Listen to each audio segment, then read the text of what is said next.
Yes? Yes? Wow. Over to you, sister. Yes? So many beautiful examples, so many beautiful practical applications and knowledge on the Word of God.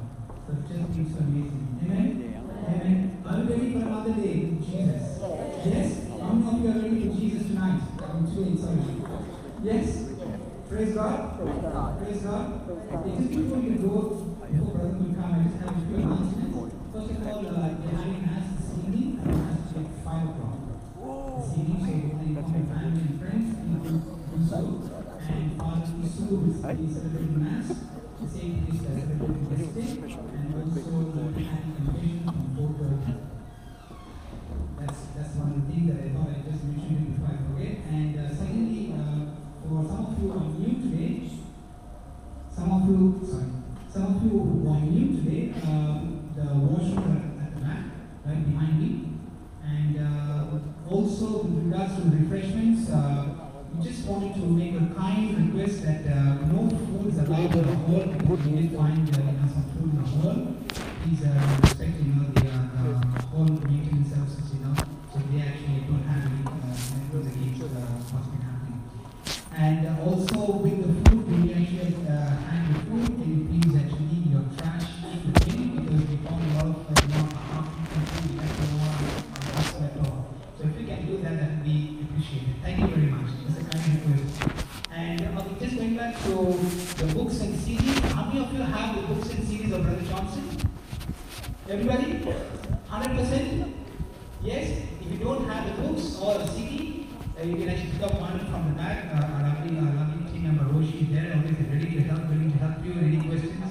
Feel free to ask this beautiful anointed child of God. Praise God.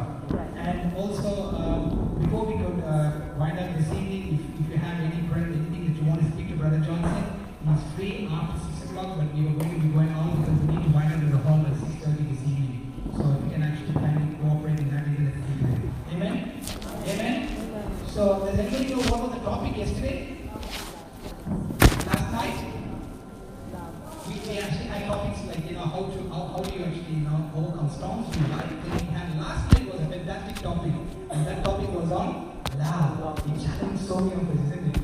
What a mighty way of explaining the word to us. Wow. Brother just really broke the word so much, so beautifully, that saying, Lord, please help me, Lord. I want to be, some intimate desires, Lord. I want to know how He's doing it, Lord. I want that same secret, Lord. Please give me that secret. And yesterday, He opened up everything. He said everything, how we can do it. So praise God for that. Amen. And amen. And what we're learning, in this teaching, what we're learning through Brother Johnson is, he started the Word. The Word of God is so powerful. Thank you very much for God for that. Alright? So, I won't take much of your time. I hope you guys are excited. And that's what I want to learn from Brother Johnson.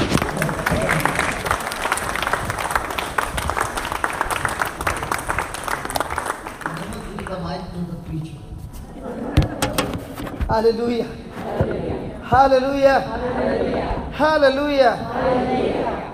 Yesterday we were singing that you amaze me, Lord, you amaze me. And I was thinking about you. Because the last time we were singing the same song, you amaze me, Lord. And that's the time. Yes, praise God. Hallelujah. Father, we thank you, we praise you. You amaze us all the time, Lord. Because you are an amazing God, and amazing are your ways. Thank you for this beautiful morning and bringing us all over here, all excited to receive your word of life that brings life in abundance. Father, we have opened our hearts to you. Our hearts are good soil to receive your seed and apply that seed in our everyday life. Have your way in our midst, Holy Spirit. Give us understanding. Give us revelations. Strengthen us, O Lord, to apply everything that we hear, make the necessary corrections, and experience that good life, that great life, that life that you came to give us in abundance. We thank you, we praise you, in Jesus' name. In Jesus' name. Amen. I said in Jesus' name. Amen. Hallelujah. Hallelujah. Hallelujah. Hallelujah. Thank you, Lord. Thank you, Lord.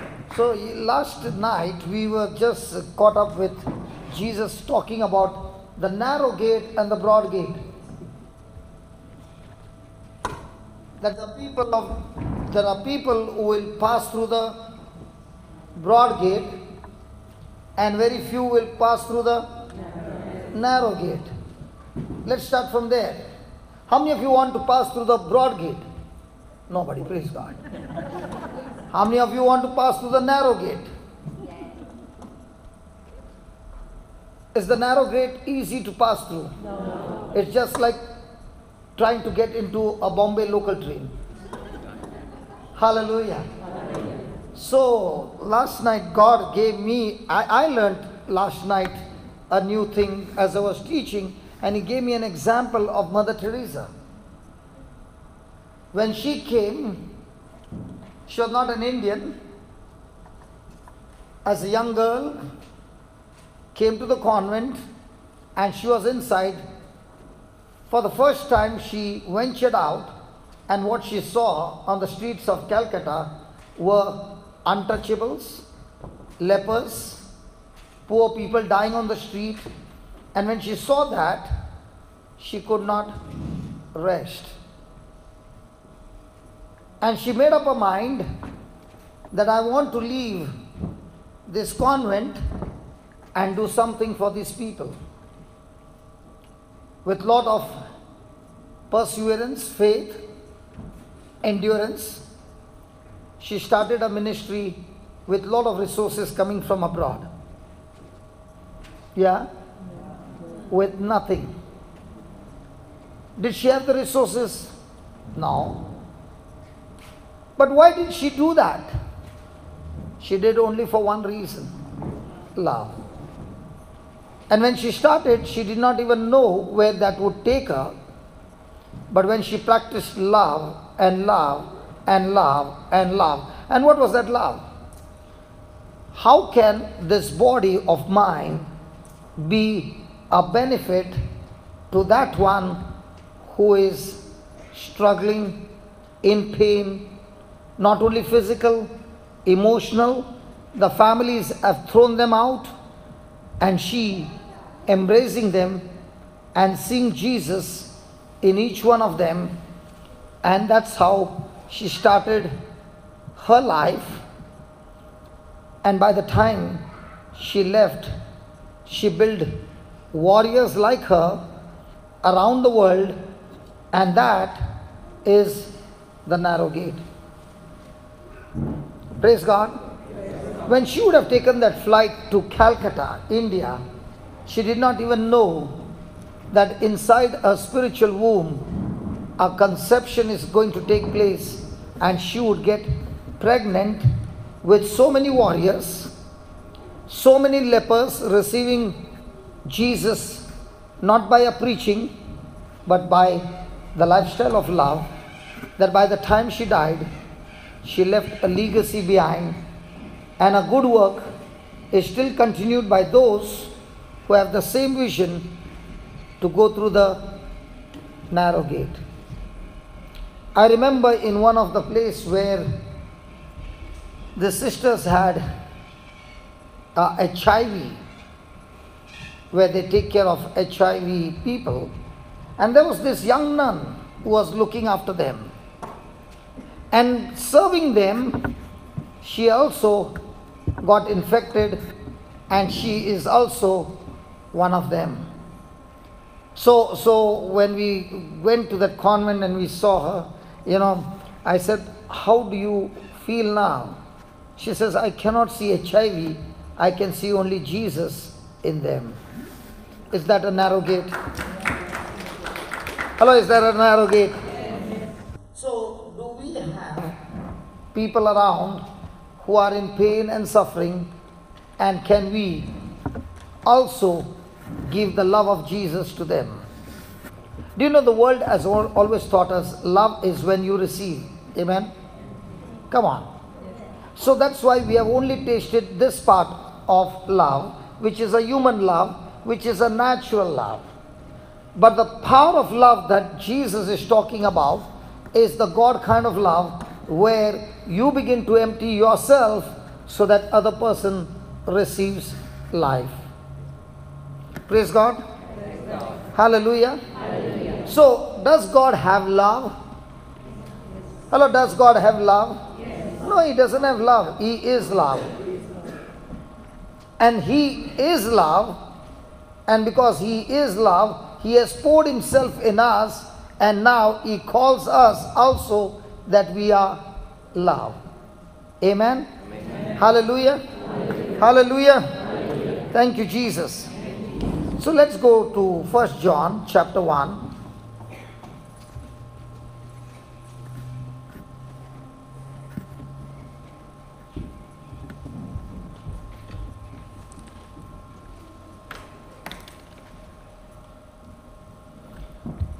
Can we start with verse number 1?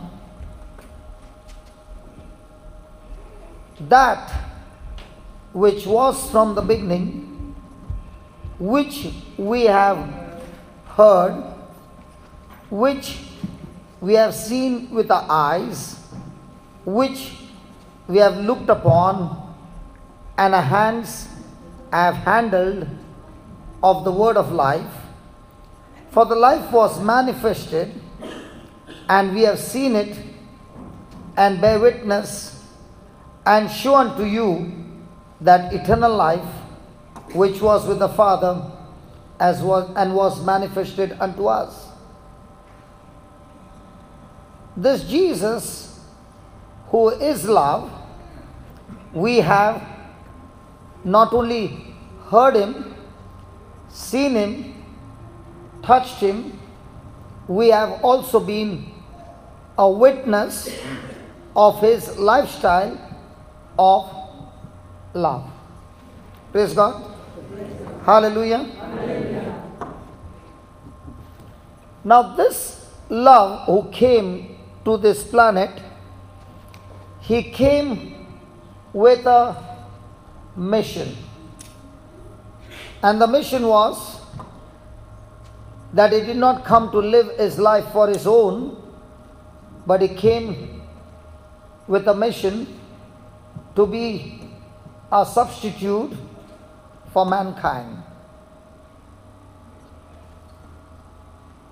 How many of you have seen Star Trek? Have you seen Star Trek? Okay.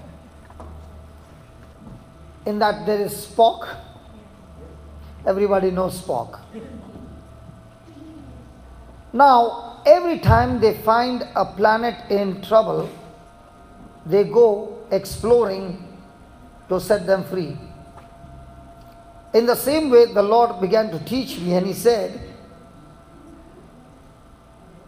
when I was in my Father's house in heaven, my Father said that out of the whole universe, a small planet called Earth, there are mankind who are created just like us. This mankind is infected with a virus. Which virus now we have? Yeah. But this virus which is infected mankind is a virus called sin, and because of this virus called sin, the whole mankind is going to end up in hell. So the son said to the father, can I go there and do something? And the father said, son, you cannot go there, because when we created man, Adam, we gave him the authority on earth. Let us make man in our likeness and image, and let them have dominion over all creation. So we have handed the dominion and authority to man, so you cannot go and land on this planet earth as a spirit. The only way you can go to this planet earth is as man. And to land on this planet earth as man, you need a woman. Only her womb has the potential and the power to give a physical body. Thank God for you all women. Because if you don't give your womb, we cannot have a physical body. So can you believe the creation on earth? The Creator in heaven asking the creation, can you lend me your womb so that my son can come to this planet earth? And that's how the angel Gabriel comes to ask a woman for a womb. And thank God the angel came to Mama Mary, who said, I am willing. Praise God. Hallelujah. Hallelujah. And the conception took place. Did we get a body from a mother's womb? Come on. Yes. But did our dad give the sperm? Yes. But when it comes to Mama Mary, Joseph was not married, so there was no sperm given, but the conception took place. So when the sperm was given, the sperm was corrupted with the virus called sin from Adam, and therefore we are all born with a virus called sin right from our mother's womb. But when it comes to Jesus, he is also born from the mother's womb, but no sperm from any man, and that's why he is born without sin. Praise God. Now you will say that's beautiful, but now his mission is from the day he landed. Did he land on earth? Where? In Bethlehem. Where? In a manger. And we call it as Christmas. So the Lord told me the definition of Christmas is that the son is not found at home. He is on a mission. He is not found at home is Christmas. But our Christmas is all those who are outside come home on Christmas. Hello? And then the mama makes a mission. She cooks a big turkey, then she takes the fork and the knife, put it in the breast of the turkey, and she cuts all the pieces, the candles and all that, and then we eat each and every one of us together and we say, Happy Christmas. Actually speaking, Christmas is every day for everyone who is filled with love, where the son, the daughter, the father, the mother is not found at home because they are on mission to share love with somebody. That's Christmas.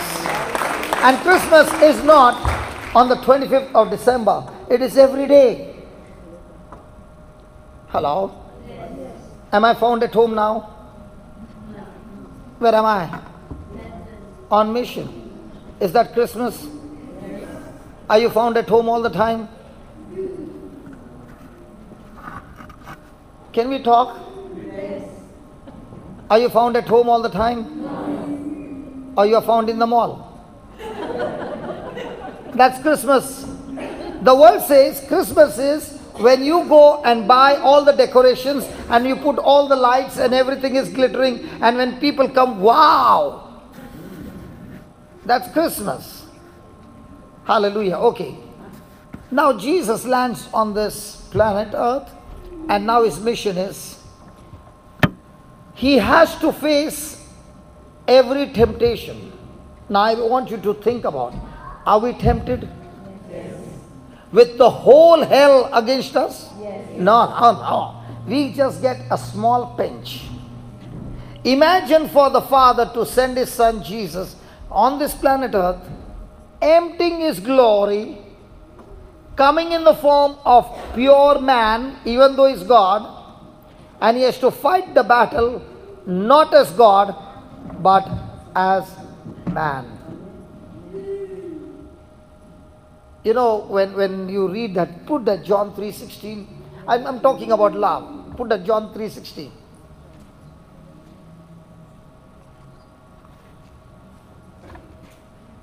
For God so loved. So loved. So loved. When you pause at that word world, was the world in his favor? No. Or was the world his enemy? And he loved you and me even when we were his enemies. Now you take, for example, your daughter, whom you love so much, is sent and put in a room where there are world's 10 dangerous men in that one room. What do you think will be the condition of your baby when these 10 most dangerous men will attack her? I'm just asking 10. Imagine for the father who is willing to send his son where the whole world is going to be against his son and is going to face the whole force of hell against one man. Can you even comprehend the intensity of love that the Father has for us? Would we send our child? I'm asking you. But why did he send his son? Because if he doesn't send his son, all of us are going to hell, where we'll be separated from God and tormented forever. And this son has to build himself up every day and face the test every day. Was he the Son of God? So he downloaded everything. Amen? Or did he empty himself and come as man? I want to show you, because some of you might be thinking Jesus is the Son of God. He had the backing from his Father. He had the backing from the angels. He was bulletproof. Now let me show you what the scripture says. Read Hebrews chapter 5 verse 7.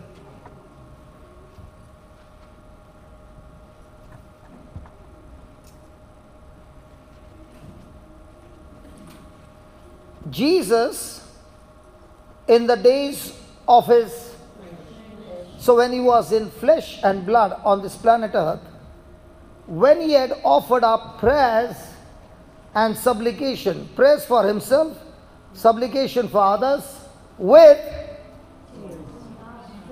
what? Strong crying with tears. Now, how many of us ever thought that when he would spend the whole night with his Father, what was he doing? Praying with what? Crying and tears. Was he suffering every night and asking his Father for what? What was he asking his Father? Father, please save me from. That means, was Satan after him to kill him? And what was Jesus praying? Father, save me from. And the Bible says, and was heard in that he feared. What was Jesus fearing? That Satan will kill him and put him to death. What was Jesus praying for? For safety? He was praying that his mission would be accomplished when he would die on the cross. What if Jesus would have died in a storm? We would still be unsaved. So why should Jesus die only on the cross?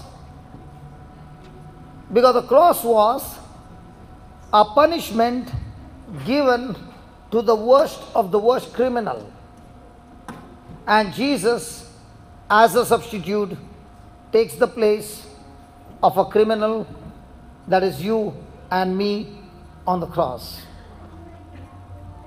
And that's why he's praying to his Father, protect me, Father, so that I accomplish my mission on the cross. Will any person want to step out of glory, out of the throne, and take a place of a servant to die as a substitute for somebody else? What do you call that? Love.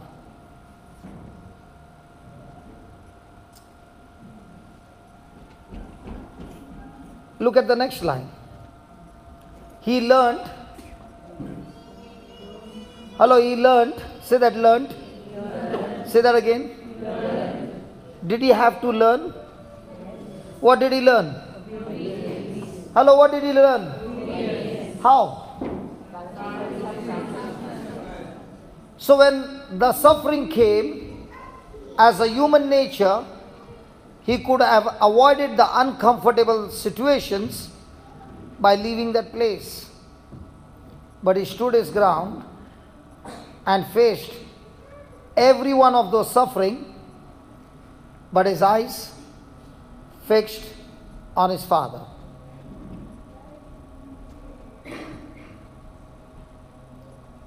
But when it came to the cross, did the Father save him? No. Was it planned? And because he was focused on his Father's will, even when he was going through that journey on the cross, he was extremely excited and joyful.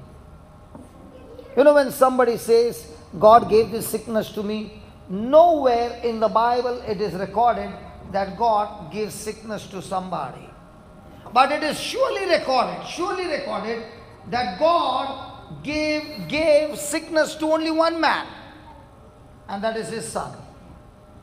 He never gave sickness to anybody. He gave sickness to his Son with sickness, our sickness, to his Son, so that you and I are healed. That's love. I said that's love. Hallelujah. He gave our sin to his Son so that we are free from sin, and we have now the very righteousness of God by faith in him.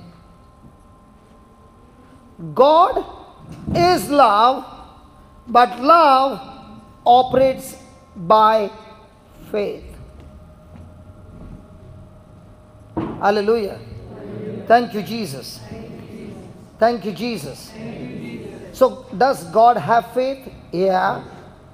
But he still operates in love.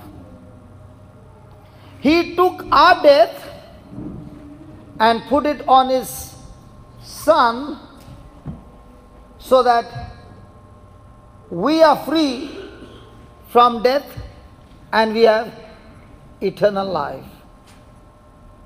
So everything that we have that came from Satan, he took it and put it on his Son as a substitute.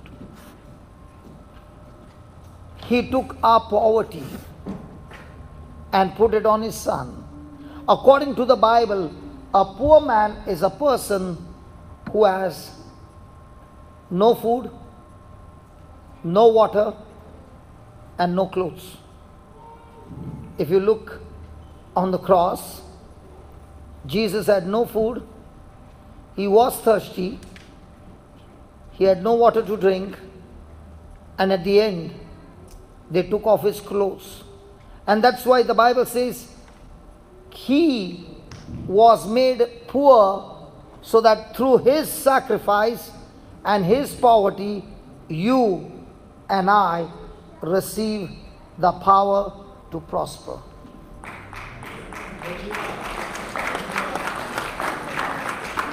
Even that curse that came on Adam, you remember? God said, Adam, because you have disobeyed, from now on you are going to sweat when you work. And even though your work, you put in that labor, you will sweat, but out of that labor will come the curse of thorns and thistles. So when the Romans arrested him, beat him up, and they took a crown of thorns and thistles, Jesus would have smiled and said, "Thank you very much for giving me these thorns and thistles." And he took it on his head, and the curse of thorns and thistles for us Christians has been nailed on the cross, because Jesus took that curse of thorns and thistles on his own head, and the blood came out, and the curse of growing thorns and thistles has been nailed on the cross, and we are no longer under that curse of producing thorns and thistles. So every curse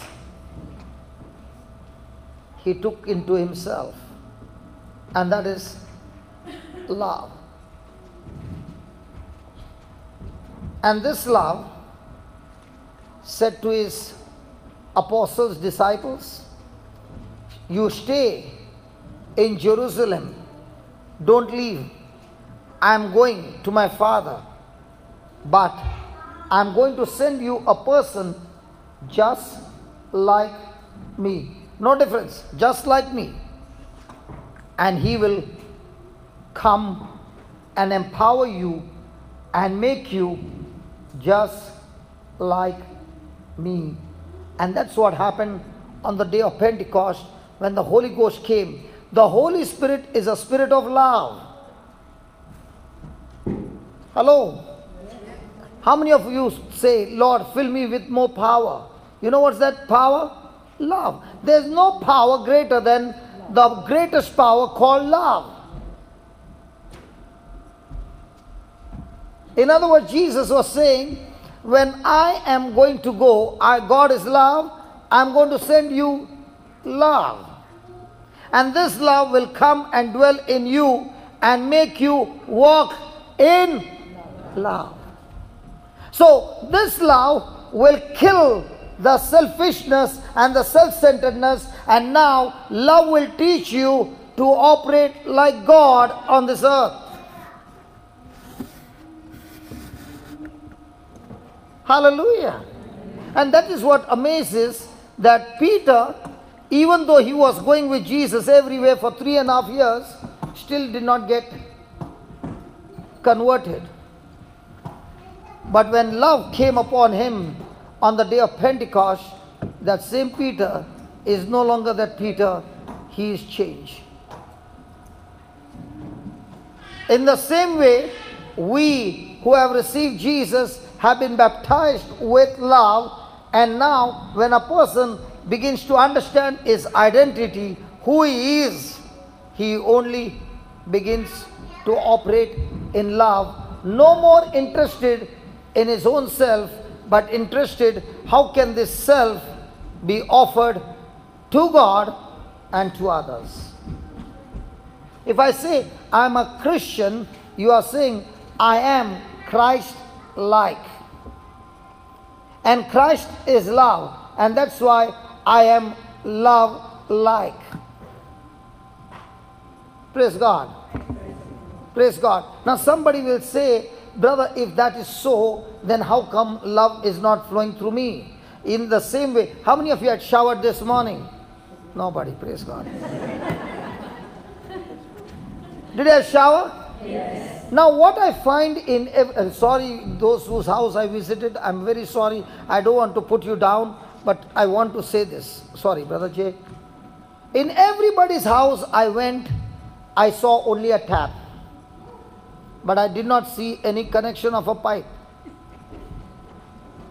And let's say I come from a place where I've got no water, and my brother Jay says, "Brother, I'm so happy, tell me what you want." I'll say, "In your washroom there are 2 taps, I want those 2 taps." He says, "No problem." He packs up those 2 taps and gives it to me. I go home and I tell my wife, "No more going to that well so far. I've brought water at home." Praise God. And I fixed 2 taps in the living room. Praise God. Not even in the washroom. Praise God. I drill the holes and I put them, and we start our prayers. Thank you, Jesus. Thank you, Lord. Praise you, Lord. Hallelujah. Hallelujah. Hallelujah. And my wife is watching what's happening. And then I say, "Get the bucket." I said, "Get the bucket." She brings the bucket. And I open the tap. Praise God. What happens? How come the tap in your house there is water? How come the tap in my house? No. And he gives me the same brand, no change of brand. Sorry? Not connected. In the same way, the Lord is saying, the day you receive Jesus and you confessed with your mouth that Jesus Christ is your Lord, that very moment a pipeline from heaven got connected to your spirit, and love is connected right into your spirit from heaven. If you don't know, can I show you? Yes. Can I show you? Yes. You know, I like to speak everything from the document so that I don't make any mistake in what I'm talking about. Let's go to John chapter 4, verse number 14. Let's start with 13. Now there's a beautiful lady. When I said beautiful, not the heart, but the body. So this beautiful lady is trying to get satisfaction of love, and she has already got married 5 times. 6th time she's on a learning license. So she's living with a man, not yet married. Praise God. And she has come to draw water from the well in the afternoon because there will be no other woman around. Why is she not coming when women are around? When women gather together, there is always silence. Praise God. Hello. There is always silence. And she doesn't want to do that. So she avoids the crowd because the topic will be hers. And she's coming when everything is calm, and she's at the well, and there comes a handsome man, and now their conversation starts. She's with 6 men, not satisfied. The 7th man, she starts talking, and the 7th man speaks about, can you give me some water? And she looks at him and says, hey, you are a Jew. I'm a Samaritan. You want water? Because a Jew and a Samaritan would never even talk to one another.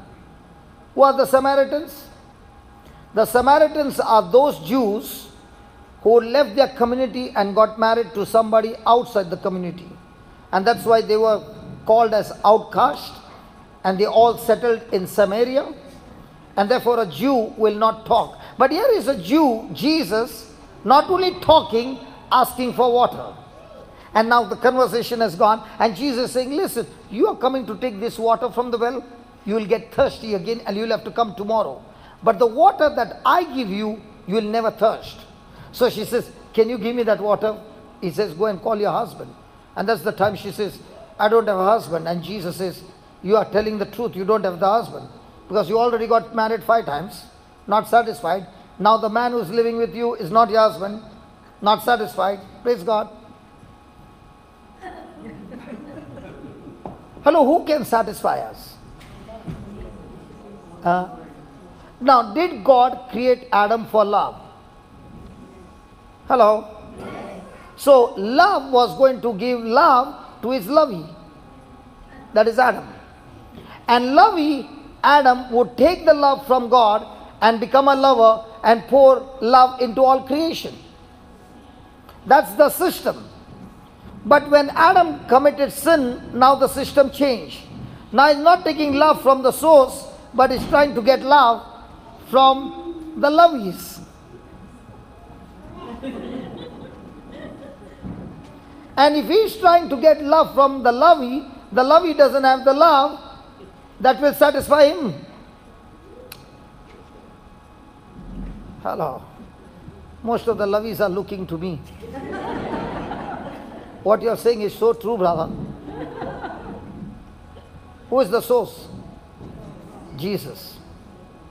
So now, verse number 13. Jesus answered and said to her, whoever drinks of this water shall thirst again.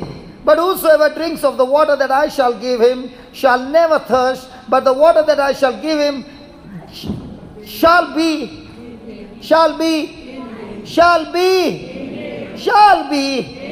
what? What?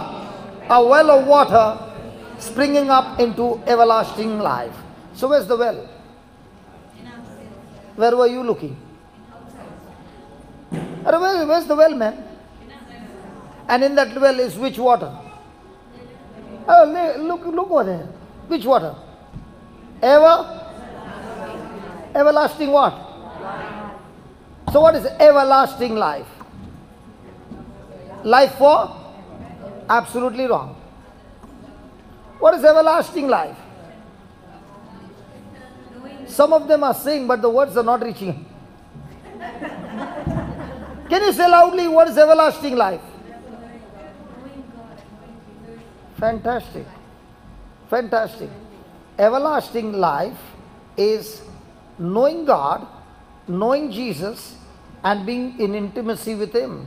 Because the person who is living in hell is also living forever separated from God. So everlasting life is a life with Jesus continually. And where is that life? In the well. And where's the well? Do you all have a well? Yes. So now you have a connection from heaven? Yes. Hello? Yes. Are the springs working?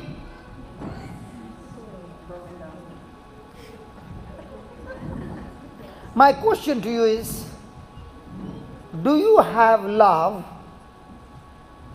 the same love that Jesus has? Is it poured into the Spirit? Yes. Is it in action? No. Why is it not in action? Because in my mind, I'm learning the system of the world. In my spirit is the love of God with springs. So the more I draw the water out, the spring will give me more love. Praise God. Have you heard this song, God's Love? Oh, oh, wonderful love. Oh, oh, wonderful love. Oh, oh, wonderful love. When somebody is insulting you, when somebody is abusing you, oh, at that time, love is coming out or poison?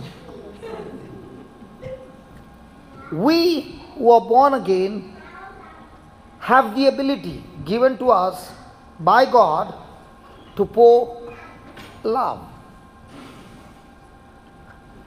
But Satan uses our senses that we don't operate in love, but we can operate in extreme poison. Do you have 2 taps in your shower, hot and cold? Yes. And when you put the hot tap on, you get liars. Don't look at me like this. I saw in everybody's house, that was the biggest lie. At least in India, especially in Chennai, you will get hot water. But in Australia, you will get extremely cold water when you open the tap. Yeah, after some time. But what happens when you get that? You say, I'm wrong tap, and you close. Now you go to the other tap. What do you get? So now, can you have bath? No.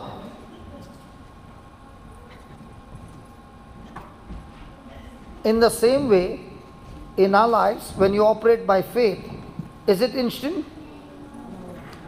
What is in the pipeline has to get empty? And that's the time the devil says it did not work. And you, what are you saying? Yeah, it did not work. So the tap is? Hallelujah. Hallelujah. Now, is this clear that everyone has a well? Yes. And in that well is life-saving power. The greatest power in the universe. Agreed? Yes. Hello, agreed? Yes. Now let's check who are the ones who use this power, who are the ones who don't use this power. Give me 1 John chapter 2 verse 5. And please don't forget these 2 scriptures. Read it. But preachers, 1 John 2:5. What happened? 1 John 2:5. That's what I was looking. What happened to Maria today? 1 John 2:5.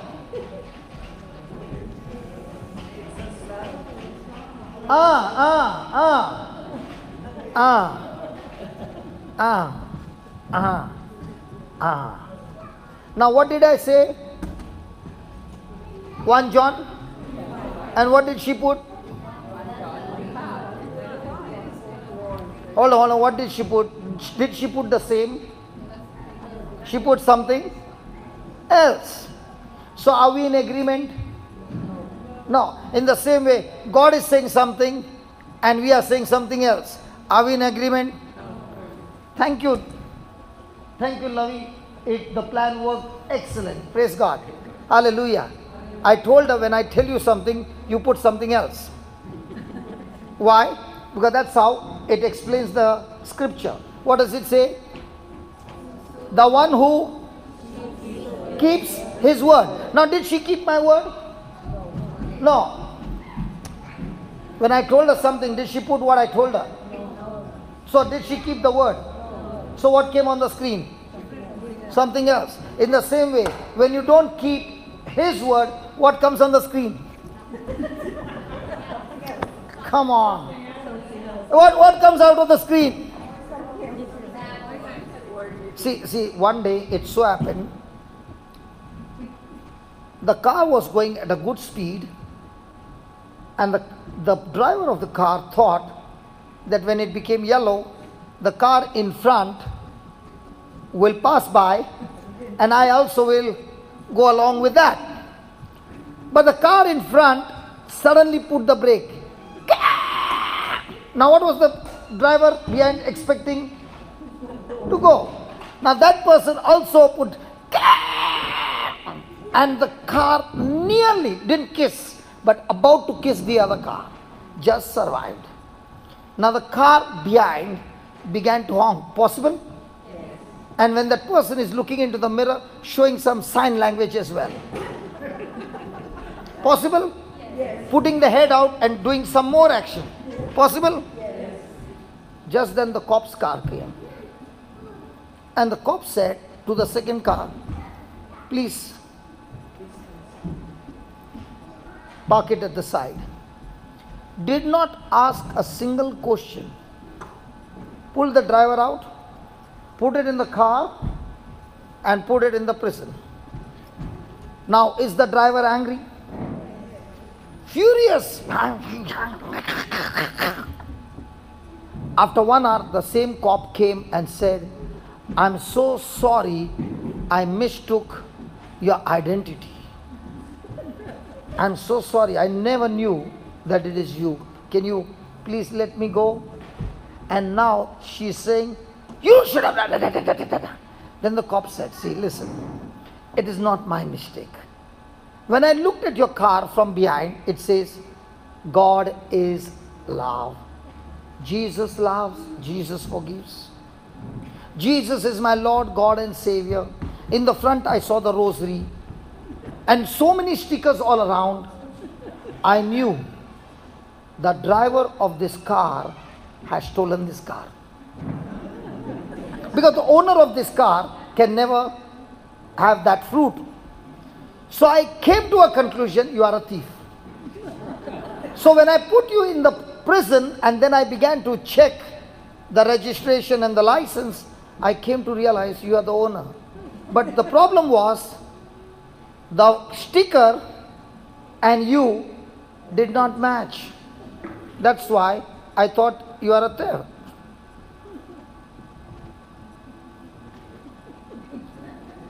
Possible? That's why if you are putting a rosary on a car, be careful. Hello. So what did he say? The one who keeps his word. So when he keeps his word, has he renewed his mind? Now is he telling his mind, which is giving him selfish ideas, shut up? Is he telling the mind, you have no authority over me, I only submit and agree to God's word? So will that person draw now the water from the well? But if the person's mind is not on the word, now is he drawing water from the well or poison from the mind?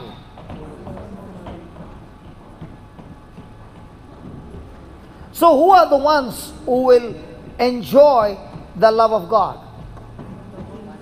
The ones who use every opportunity, especially when the pressure is on, they draw the water from the well by renewing their mind, that is, their thinking. They submit to God's word, resist every thought that is against God's word. Now is love flowing from the well. So unless a person changes his thinking to God's word, is he drawing the power called love from his well? So what is the challenge every day? Use the water from the well or the poison? So is it possible for a person sometimes to have water from the well and suddenly poison coming out? Hello? And if the person gets into a lifestyle of drawing water from the well, now will his character change? Will his habits change? Will he produce the fruit of the Spirit? So conclusion, how does a person produce the fruit of the Spirit? By right thinking. If the thinking went wrong, now he's not drawing the water from the well, he's drawing the poison. So does he have that water to kill cancer in his body? Yeah. Does he have power to forgive a person? Yeah. Does he have power to have a lifestyle same like Jesus? But who is in charge to use this power? He himself. So why have we come this morning? We have come this morning to learn from Jesus how to draw the water from the well.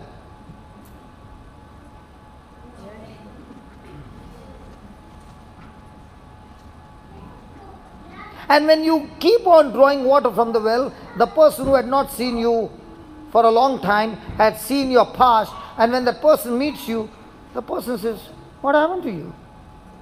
You are so different. What happened to the anger switch? It looks like it's missing. What happened to your selfishness?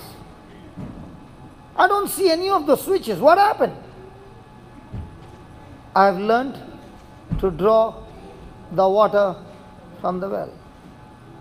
So who is the best coach who can teach you how to draw the water from the well? Your loved ones. Who puts pressure on you? The mama is saying, the daughter is saying, I'm not opening my mouth because I learned mama can accuse me, but mama, I'm still going to love you. Is that your mama? Mama, in these 3 days, how do you find your baby? Bit more peaceful. I definitely feel there's been a healing in both of us. There's been a healing for both of you? Yes. Yes. Because I laid hands on both of you. Yes, but also actually because there was a bit of a temptation and I renounced it because I realised where it was coming from. Yeah, and now you started changing your thinking. Yes. Yes, and as you, the proportion to which you change your thinking is the proportion to which love is flowing.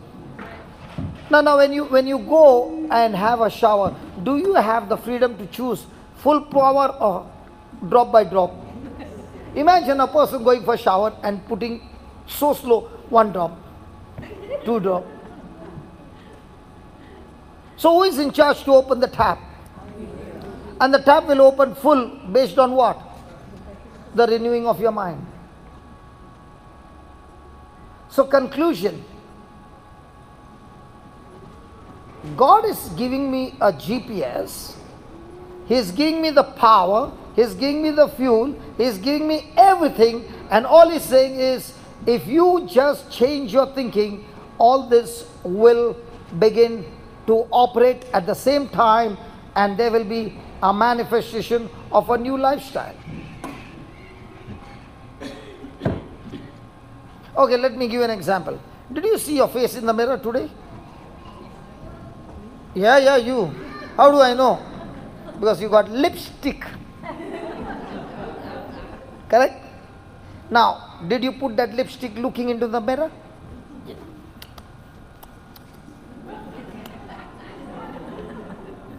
What if it had come little outside? Would you do that? No.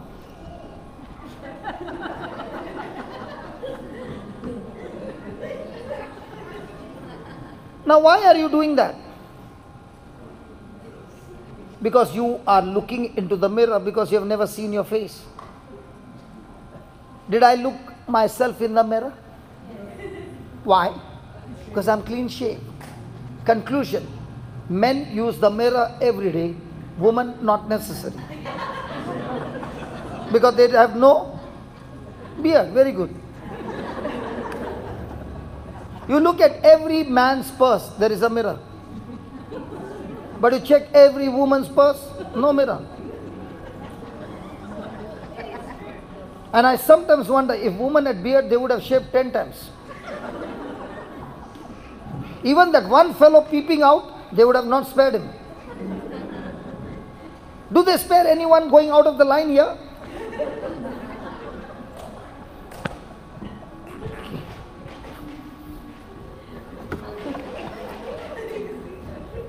Hallelujah. Huh? How do I know? I got a wife and 2 daughters. Hallelujah. So who is in charge of opening the tap? Now, once you understand this truth, is it going to depend on God? Is it going to depend on the devil? Is it going to depend on anybody? Or is it going to depend on you? Come on. So what's the battle now? The battle is, God, can you give me this? Or the battle is, how can I change my thinking quickly so that I put the love line switched on?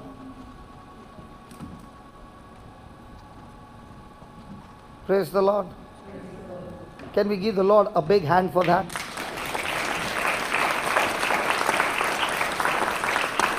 So can we all live a life of victory now?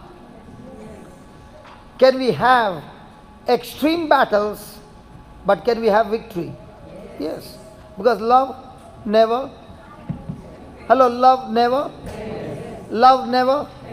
So if you got cancer and you are operating in love, what happens? Cancer has to die. Because you are using the greatest power in the universe. There is no power greater than a power called love. And the best thing is, the key to keep this power on is in our hands. So when you say, Holy Spirit, come with your power, He's saying, I'm not coming with power. I'm inside of you, man. With power. But I'm not experiencing the power. Open the tap. Hallelujah. Please write down. God does not just have love. God does not just have love. He is love. He is love. God has faith. God has faith. Yet He is love. yet He is love.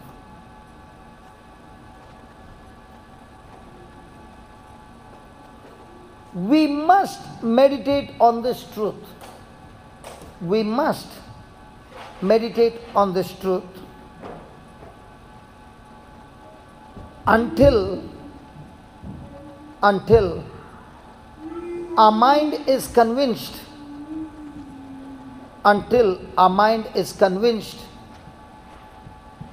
that God is love.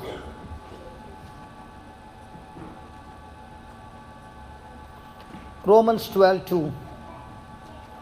Romans 12:2.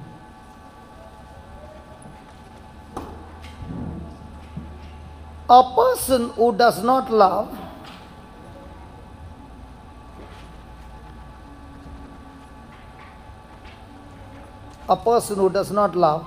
does not know God. Does not know God. For God is love. For God is love. 1 John 4:8.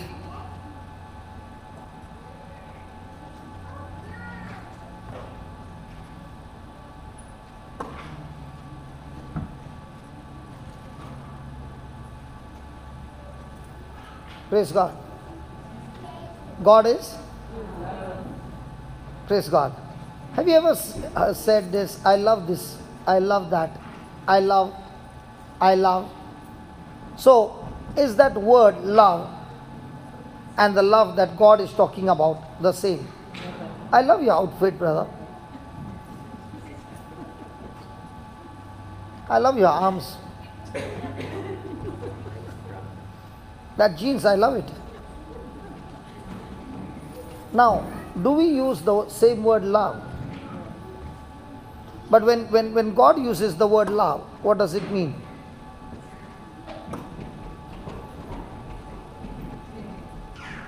Sorry?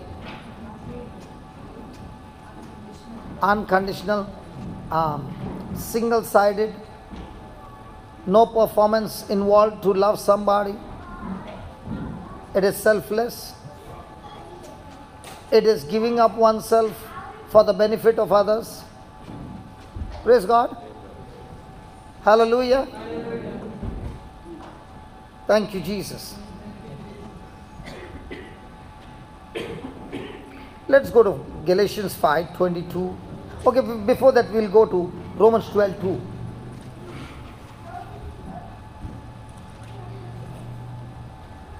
Be not conformed to this world. Praise God. Be not conformed to this world. What is this world trying to do to us? How many of you have ever eaten a cake? Cake? How many of you want to know to bake a cake? Okay. Supposing you wanted to make a cake round. You said yeah. Supposing you wanted to make a cake round. So you take a square mold, put the batter in it, and then put it in the oven. And then when it is ready, you open the mold, the cake is round.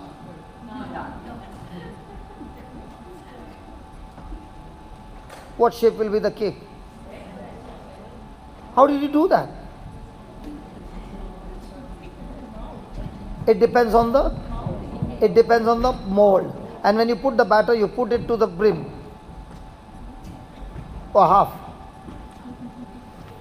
The level, you 3/4. Okay. Why not full? It will overflow. When does it overflow? When you are giving the heat. Agreed? Our life is like a cake. The world has its mold and forcing you to think according to the world mold. And when the pressure comes and the heat increases, we respond to the world system. And when the cake is ready, the cake looks like God. What shape will you do? What shape will you take? The world shape. And that's why he says, do not take the world as your mold. Because if you take the world as a mold and begin to think and respond the worldly way, you will become one like the world. But if you change your thinking, and how do you change your thinking? By you being transformed by. So is my lifestyle going to be on the foundation of my thinking?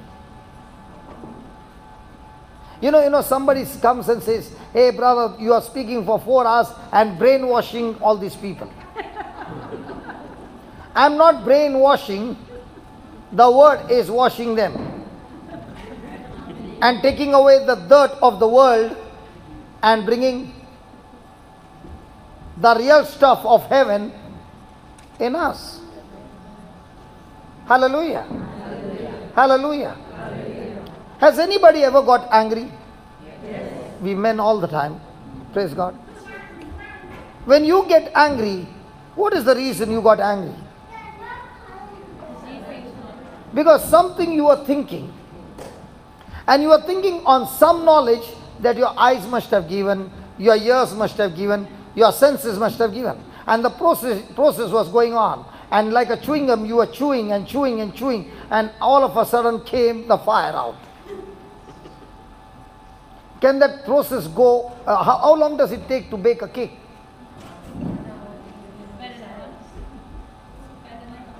About an hour? How much does it take to bake anger? So the furnace is very hot. Hello? Who puts the flame? The knowledge that is going on. And when the knowledge is going on and the process is done and the fire comes out, then the person says, look at the attitude, man. See, she's showing some attitude. How did the attitude come? Is the attitude depending on the knowledge being processed in the mind? Come on. Yes. So if the knowledge was corrupted, what will be the attitude? And if the knowledge was of the Word of God, now what's the attitude? So how do you change your attitude? That's why Jesus said, blessed are the... Do you want to be poor in spirit or rich in spirit? Who said poor? Who said poor? Why did you come this morning? To become poor? So how many of you want to be rich in spirit? Lift your hands up. Praise God. All one hands, not one, I saw 2 hands. How many of you want to be rich in spirit now? Praise God. Now I'm going to explain what is rich in spirit and poor in spirit. I'm going to ask you the same question. The person who is rich in spirit is so much filled with pride and ego, he says, God, I don't need you. And the person who is poor in spirit is like St. Paul. Even though he has got so much of revelation from God, he is saying, Lord, I'm still a beggar, I want more. How many of you want to be rich in spirit?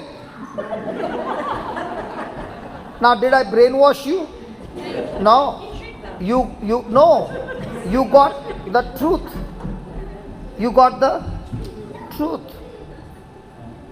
That is why Jesus said, blessed are the poor in spirit. Means what? Now, there are some who are so poor, sometimes I wonder how poor they are. I met you yesterday for the first time, is that right? And I see you so much poor than a beggar. Why? The whole day you came. Did not get satisfied. I can understand. Full night you came. Still not satisfied. Again you came. And today night also there is a night vigil. Will you come? There. See? How much poor man? How much to feed her? Hello, how much to feed her, man? And she's coming for the first time. I wonder, from now on, every meeting she'll be there. Poor. Poor. Poor. You poor. Are you now understanding? The rich in spirit is saying, I would love to come, brother, but I'll keep you in prayer and I'll ask God whether I have to go. But when the friend says, come to the mall for some shopping, yeah, I'm coming now. Because now you don't have to ask God, because God always wants you to go for shopping. But for prayer, you have to ask God.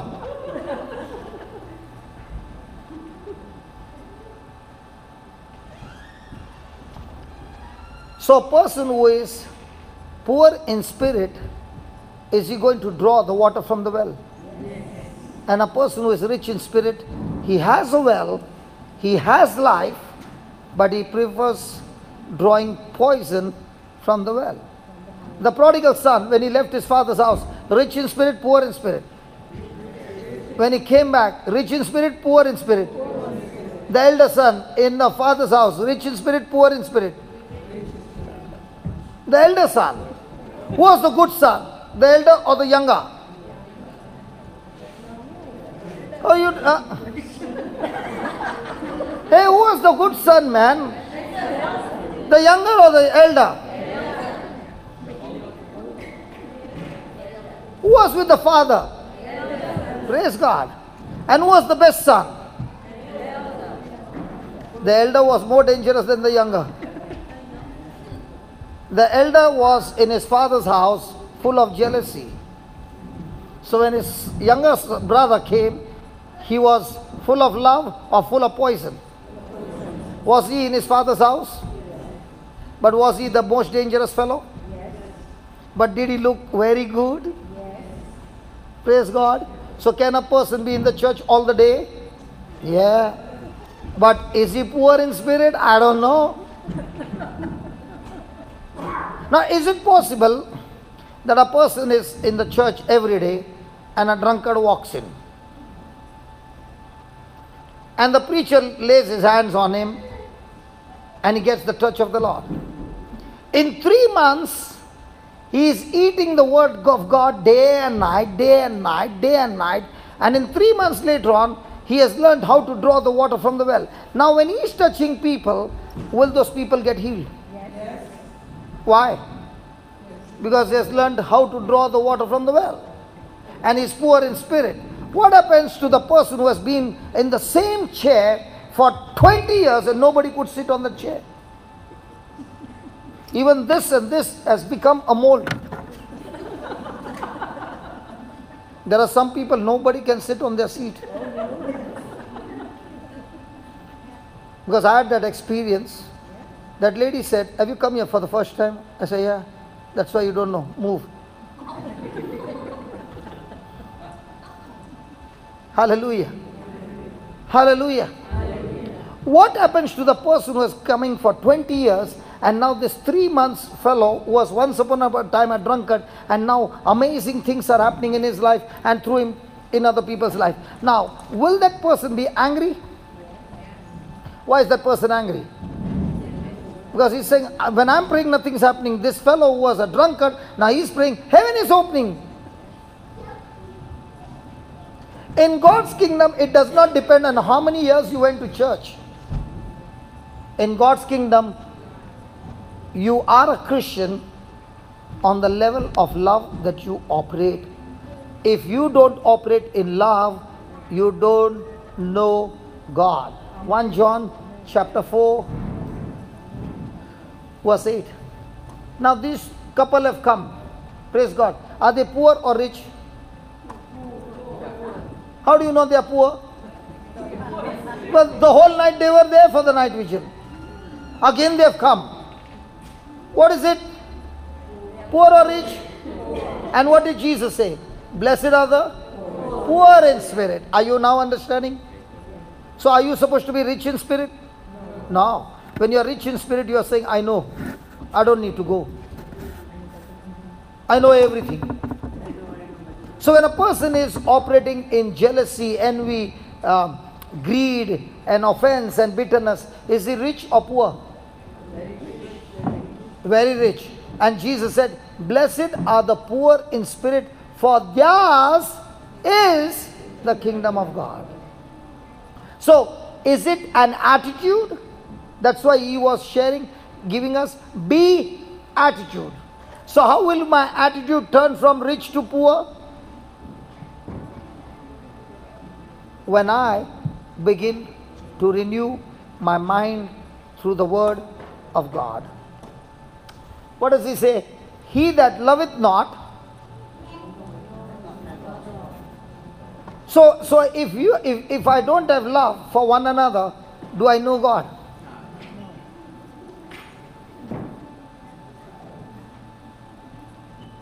Once there was A, B and C. Okay? A, B and C. And the wall of A and B were common. B and C were common. Like you have a wooden wall. So B and A were good friends. And B and C were good friends. But A and C were enemies. Possible? Yes. So A went on a vacation. And he told B, here's the key. Please keep an eye on my house. After 15 days when he came back, the lawns were done, the plants were planted, and everything was absolutely beautiful outside. So A will go to B, and A went to B and said, thank you very much for doing all this.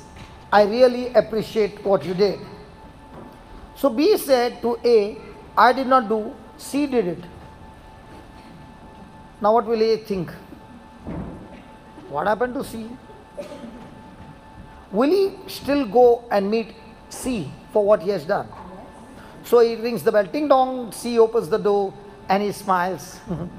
And A says, I really appreciate what you did for me. And C says, I did only because I went to church for the first time.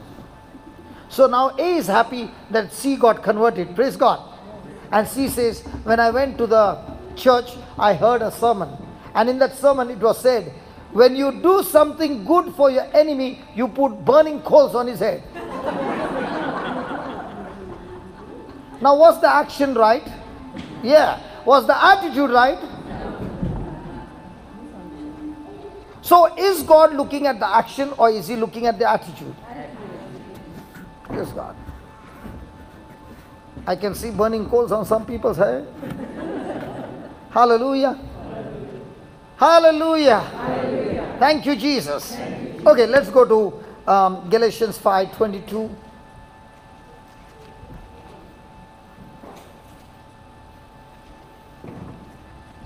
But the fruit of the Spirit is love, joy, peace, long-suffering, gentleness, goodness, faith, meekness, temperance. Against such there is no law. Praise God. Is it called as fruit of the Spirit? Yes. Okay. In that list, did you see healing? No. Deliverance? No. Interpretation? No. Miracles? No. Is that not from the Spirit? Hello, is that not from the Spirit? Prophecy? It is what? And this is what? So what's the difference?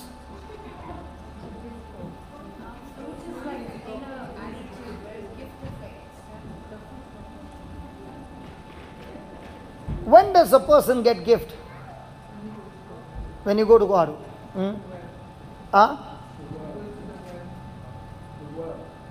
Okay, let's see, when does a person get gift? Is it good to know? Yes. Go to Acts chapter 2.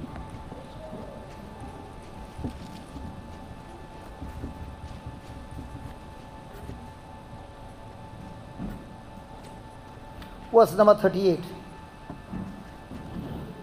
Now, Peter is preaching the gospel on the day of Pentecost. And these are the words of Peter. Then Peter said to them, okay, let's go to 37. 37. Now, when they heard this, what Peter was preaching, they were pricked in their hearts. So when you hear the word of God and nothing happens to your heart, is that word going to affect you? So when I say, did it hurt you? And many say no. So will it make any change? No. But when you hear the word and it pricks your heart, it hurts you. And you begin to realize that I need to change. You begin to cry. Praise God. So the word pricked their heart, and they said to Peter and to the rest of the apostles, men and brethren, what shall we do? Now what is the preaching going to do? The preaching is going to show you your mistakes. The preaching will never condemn you, but the preaching will convict you. Convict you of what? Your unbelief. And convict you for what? That you start believing. So, is there going to be a change of heart? Yes. So now Peter said to them, now they asked, what should we do? I made a mistake and I know the consequences of this mistake. Now, how do I come out of it? And Peter gives them an answer and says, repent. Say that, repent. Repent. What is repent? Feel sorry?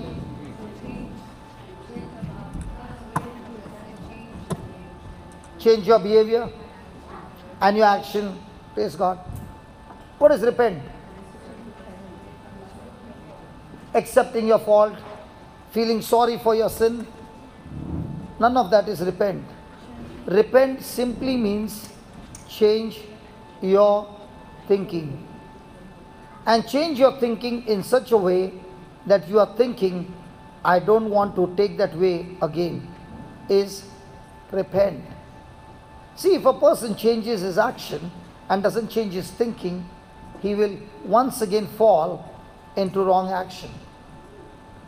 Because every action has a process or a system. Now, for example, I spoke to you some word. Can that word make you angry? Can that word make you bitter? So what did the word do? First of all, the word produced thoughts in your mind. And based on those thoughts, now your emotions and your feelings began to get triggered. Now based on that feeling and emotions, are you making a decision? And with that decision came action. Come on. Now action comes based on thinking.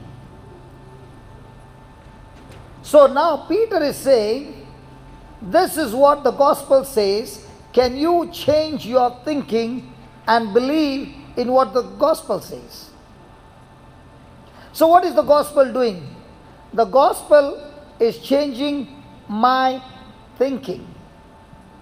So every time Jesus preached, every time Jesus taught, he did not change the action, he changed their thinking. He began to show them, this is where you are, but if you change your thinking, this will be your destination.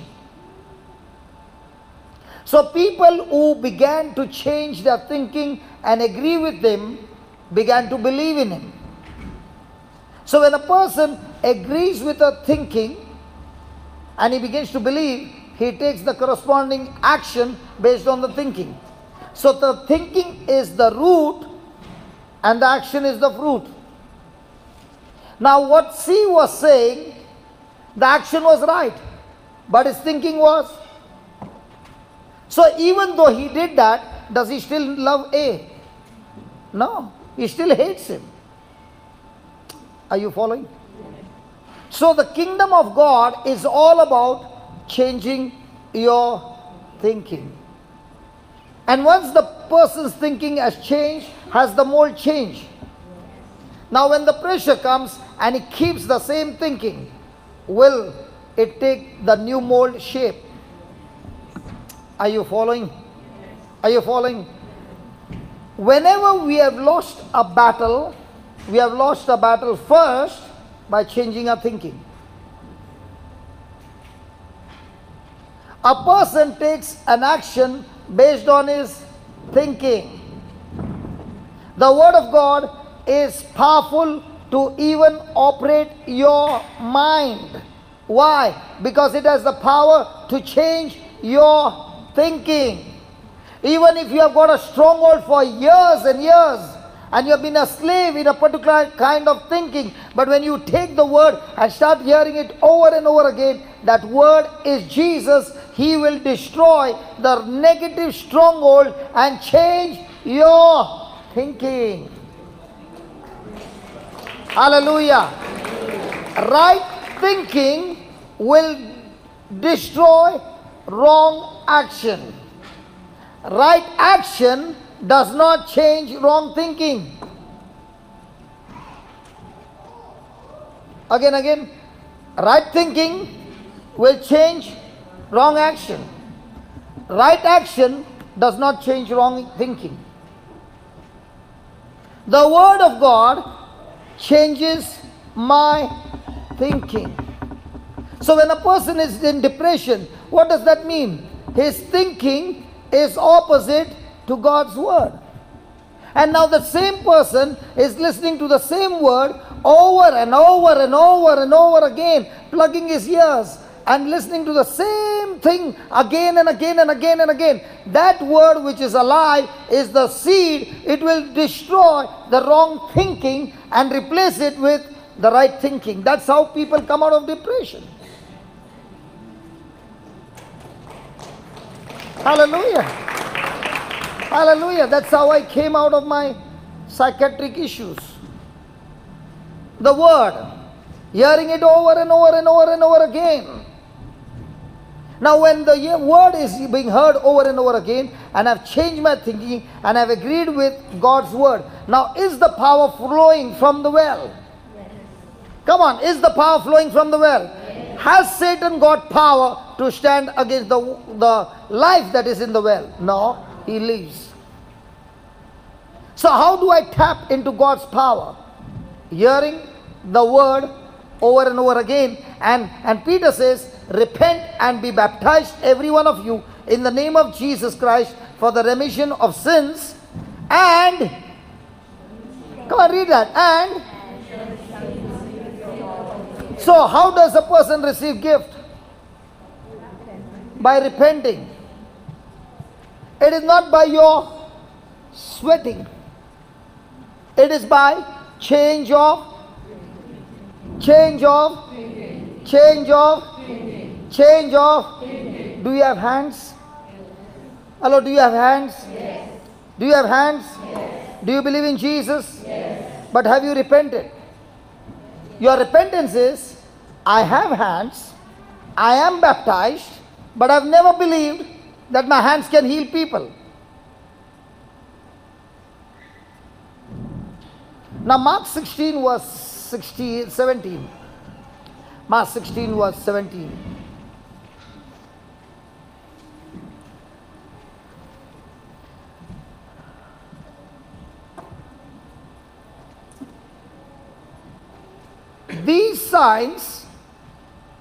These signs shall follow them that pray. That pray means what? The person's thinking aligns with God's word, agrees to God's word, makes correction in his thinking. Agreed? Now did he say after 10 years? He never said. You believe right now? It is activated. So these signs shall accompany or follow them that believe. In my name they shall cast out. Now, if you are believing, are you having the power in the well to cast out demons? Yes. But do you believe?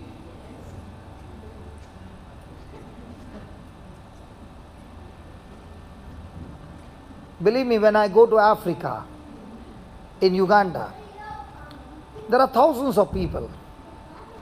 And when you are preaching and the Holy Ghost starts operating on the ground, hundreds of them are manifesting at the same time.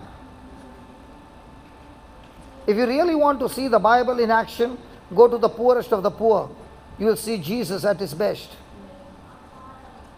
You learn the Bible extremely intense when you go and reach out to the poorest of the poor. You will see Jesus in action.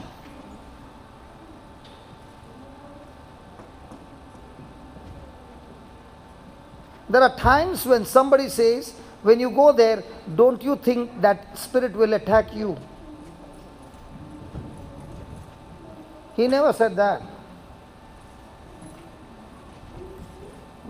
If I believe, then I shall cast out. If I have unbelief, then he will cast me. He will torture me. He will torment me. Hello? Are you with me? Yes. Then he said, they shall speak with new tongues. They shall pick up serpents or drink any deadly thing. It shall not hurt them. Then read the next line. They shall lay hands on the sick and they shall surely die. Now, is Jesus saying that he has given this power to everyone who believes? Or has he given it to the preacher? Then do you have hands? Do you believe? Then why are you not laying hands on the sick?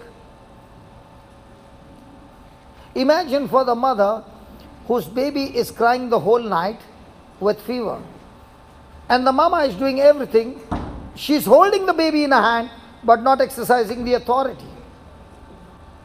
She has the power in the well but she has not exercised that power. Is the baby going to continue to be in that affliction? But if the mother understands this word, is she going to attack that fever? The reason is our children are suffering and we are helpless because we having unbelief. Let the weak say, but what will you say? My baby is sick. My baby is this. My baby is that. And the doctor said, what the doctor said and what the Bible says is entirely different. If you believe on what the doctor said, you will get what the doctor said. Where was it? I think in Brisbane or I don't know where. This lady was pregnant when I came the last time. And the report said that she has a baby with a Down syndrome. Every test is saying 100% Down syndrome. Praise God. And I said to her, I'm going to pray now and we will do exactly what happened in the Bible. When Mother Mary went and met Elizabeth, the Bible says she was filled with the Holy Ghost and the baby jumped with joy. Right now, when I open my mouth and I speak, your baby will jump with joy. And now when I prayed, the baby began to jump. The moment she saw that sign, she declared, my baby is filled with the Holy Ghost like John the Baptist. And when the baby came out, till the 9th month, they said, Down syndrome. When the baby came out, the doctor said, we made an error. But if the mama had to believe what the doctor said, the baby would become exactly what the doctor said. The doctor is talking facts. We don't talk facts. We speak truths. Because truth has the power to kill every facts of life. I said the truth has the power to kill the fact and replace it with new facts. Hallelujah. Now what would medical science say? You saw me preaching from yesterday morning and now I'm again preaching. What should be the condition of my vocal cords? On fire? Inflamed? They say inflamed. I say not inflamed. Outflamed, inflamed, inside flame, outside flame, all flame. Because when the word comes, it comes out with the power of God. When people hear it, they get healed.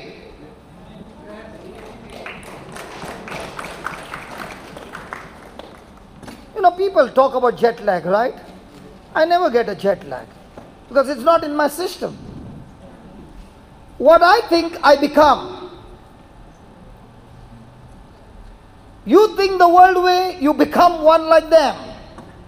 You think according to the Word of God, the Word of God will make you like Jesus. Come on. Woo! In Africa, how do they do? La, la, la, la, la, la, la, la, la. I can't do, but they shout so nice. Is that right? Do you know to do it? Praise God. Hallelujah. So how does a person get gift? By. Now if you repent, do you have now the healing gift? Hello? Yes. If you repent, do you have a healing gift? Yes. Do you have deliverance gift? Yes. Do you have all the gifts? Yes. And if you have all the gifts, step out in faith. You will see it in action. Touch your neighbor and tell your neighbor, in the kingdom of God you need guts to believe.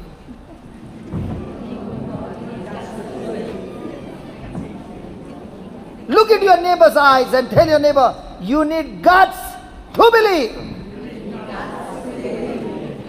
That was good. Talking in his ears directly, not in his eyes. Because the word will go right into his ears. So now if you see things are negative in your house, what will you say? Will you say your faith or will you say your facts?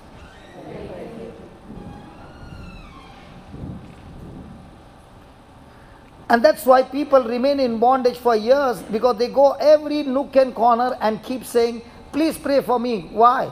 Because there's a curse on my life. What did you say?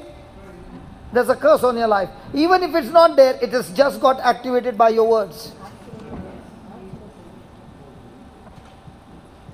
Hallelujah. And if it is there, what are you saying? I'm anointed, I'm blessed, praise God. And I destroy curses because Jesus was made curse for me so that I am blessed with Abraham's blessing. So are you supposed to declare your faith or your facts? Faith. The just shall live by. Faith. The just shall live by. Faith. And not by.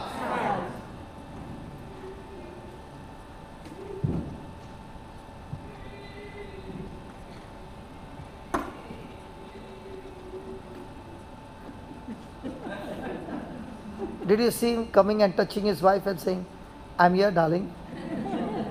In the same way, when you are in trouble, Jesus is also touching you and saying, don't worry, even if you can't see me, I'm here, darling. Hallelujah. Jesus is always saying to us, I'm here, darling.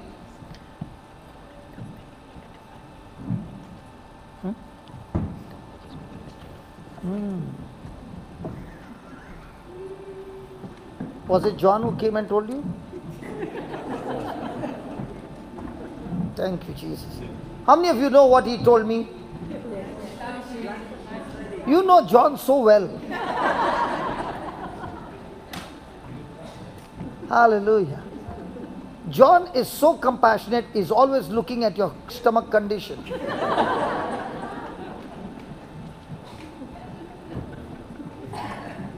And the John in the Bible is always looking at your heart condition. Praise God. Hallelujah. Thank you, Jesus. So do you need to repent? Yes. Hello, do we need to repent? Yes. So the next time you are reading the Bible, ask a question. Am I believing it? And if not, the quicker you repent, the gift is activated.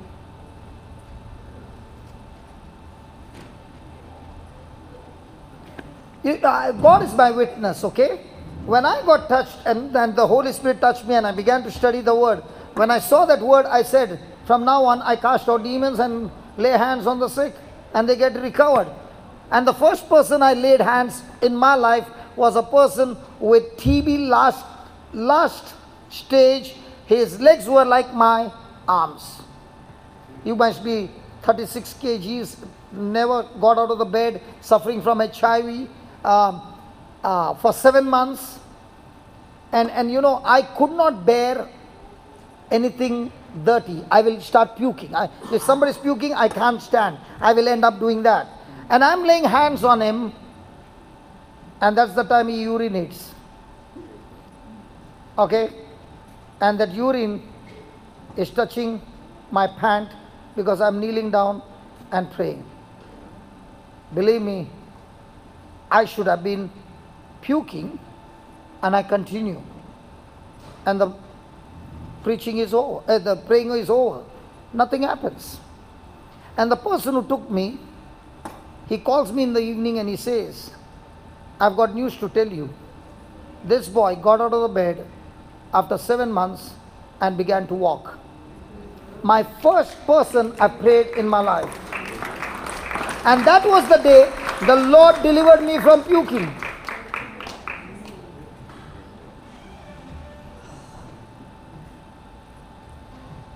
I might be 1.5 months or 2 months. I did not know how to cast out demons. I was excited when I read this. It was 5 o'clock in the evening. I was crying and crying and I was saying, God, you said it. I want to go and try it. But tell me how to do it, because I've never seen anybody do it in my church.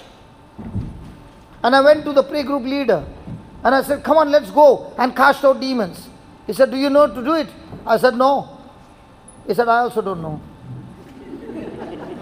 He said, if we don't know and we don't go, how will we learn? And we were just talking, and somebody came and said, there's a lady in the mid-40s, you know, she has got some evil spirit. And I said, did you hear that? Come on, let's go now. He said, no. We have to prepare. I said, when? Tomorrow. Okay. I'm all excited. Yeah. And now we go there and we are saying, in the name of Jesus, come out. We did it for 1 hour. Nothing happened. And we came back home. And all that she was doing was running around. And when I came home, I began to cry. And I said, God, why did it happen? Why it did not happen? And I began to cry. And he said, take the 4 Gospels and go one by one. And wherever you find me casting out demons, write down those scriptures, learn those scriptures, and then you go. So I read all the 4 Gospels, one after another, and began to write all those things in a sheet of paper. And I said, Uncle, I used to call him Uncle. Uncle, let's go. I'm ready. He said, what are you ready? I said, he gave me some news and we'll go. So this time when we went, this girl ran away and locked herself in the bedroom. The mama said she's not opening the door. I said, who cares? When we pray from here and the person is in New York, we knock the spirit there. Your baby is only in the bedroom. Hey, come on. Hey, do you understand what I'm saying? Who cares? Let her be wherever she is. When we speak, the word finds the person. Amen? So I began to read those scriptures. And I began to read loudly. The door opened and she straight away came and knelt down and she said, you're very powerful. I said, you deceiving spirit, I'm not powerful. But the one who is in me is very powerful. Hallelujah. Hallelujah. And as I began to read those scriptures after scriptures, that spirit said, leave me alone, I'm ready to go. I said, who stopped you? Get out in Jesus' name. And that's how I learned how to do it, through the scriptures. You need guts to go in faith with your partner, Holy Ghost. And when the pressure comes and you don't know what to do, He will teach you. He will surely teach you. Praise the Lord. Hallelujah. Hallelujah. Thank you, Jesus. You know, whenever you go to preach to anybody, please, for heaven's sake, don't preach at home. In Nazareth, you will never get result. In Nazareth, you will be rejected. Go to Galilee. Go to Samaria, where nobody knows you. Hallelujah. So once one lady asked me, do you preach? I said, no, can you come and share your testimony? I said, surely. So when I went there to share my testimony, she asked me, do you lay hands on the sick? I said, yeah. So those who are, you know, there is also a brand, you see, level. So the ones who are branded, the queue was long. In my queue, there were only 5 or 6. Because I was a new person there. And the first person I laid hands, she just caught her own neck and began to choke. And I looked at her and I said, get out in Jesus' name. And she fell down and she got delivered. The next month, again manifestation. Third person, again manifestation. After that, all the queue came on this line. Hallelujah. When you are agreeing to God's word, It is just like you walking in the sun and the shadow is following you. You tell the shadow, don't come after me. Possible? That's what he says. Signs and wonders, just put the previous one. Signs and wonders will follow you. These signs shall follow you wherever you go. Why? Because you are believing. Did he say because you are praying? Did he say because you are doing praise and worship? Did he say because you are preaching? No, because you are. Put the 20th verse. I love the 20th verse.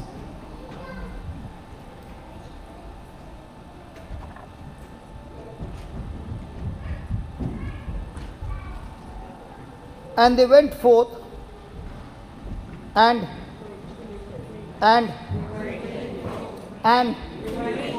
now what is preach? Hey, what is preach? Hey, what is preach? Huh? What is preach? Huh? What is preach? Explaining the word of God? No. What is preach? Sharing the word of God? No. What is preach? Huh? No. Okay, let's see the Bible. What is preach? Is that okay? Hello, is it okay? Because once you understand the meaning of the word preach, now when you preach, there will be signs and wonders. Now let me show you what is preach. Go to Romans chapter 10, verse 13.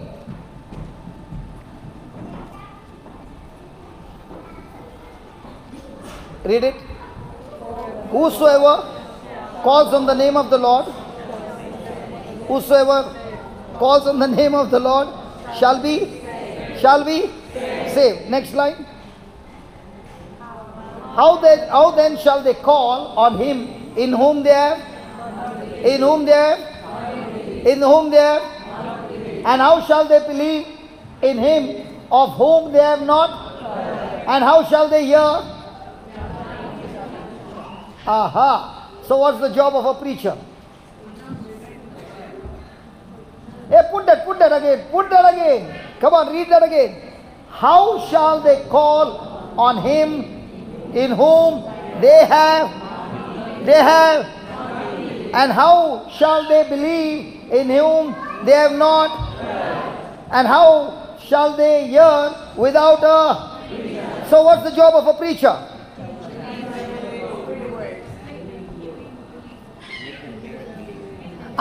Make them hear and believe what? Believe what?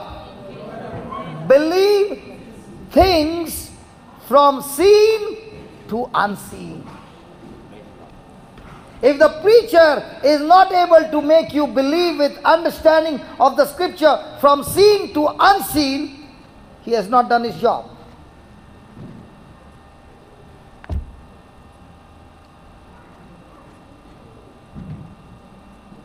Because the preacher, when he preaches, does he speak about Jesus? Has anybody seen Jesus? Has the preacher seen Jesus? So what is he going to preach? He is going to preach on a person who is unseen but is actually there, and you cannot sense with your senses. So the preacher's job is to make a person shift from Thomas' faith to Abraham's faith.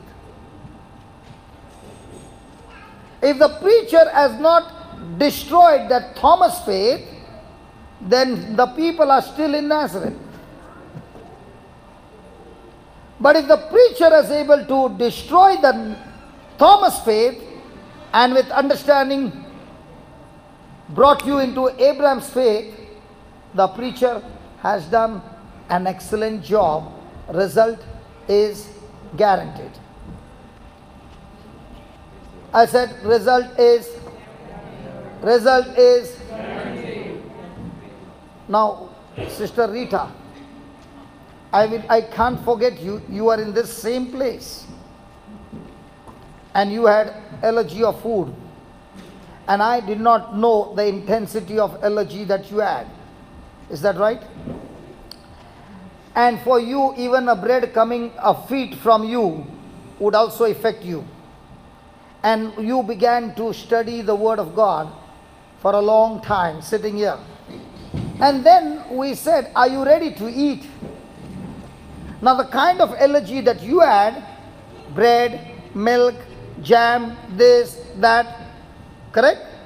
You would land in the hospital in no time. Is that right?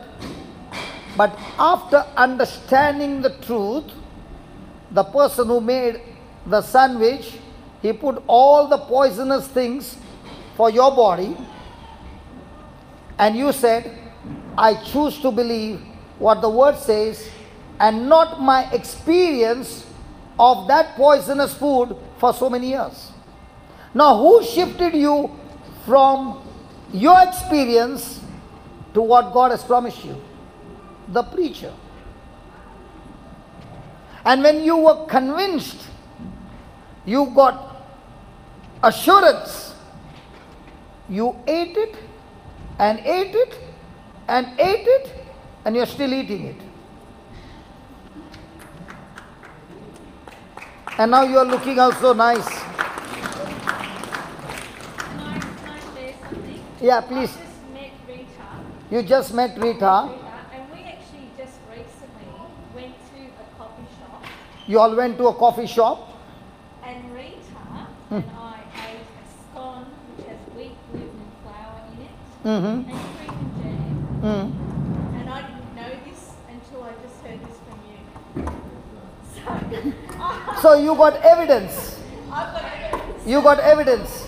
Yeah. Yes? Yeah. In the same way, baby, you got physical evidence with what the doctor said. And you got spiritual evidence which the Bible says and the preacher has explained to you. Which evidence you choose to believe is the outcome of your life. Because the power to heal you is not in heaven. The power to heal you is in the well. But the power to flow into your body, your mind needs to be renewed. Why is the preacher standing for hours and hours and hours and explaining to you? So that once your mind is changed and renewed, now you're no longer operating on the natural system, you're operating on God's divine system, and God's divine system can change even the natural laws for you.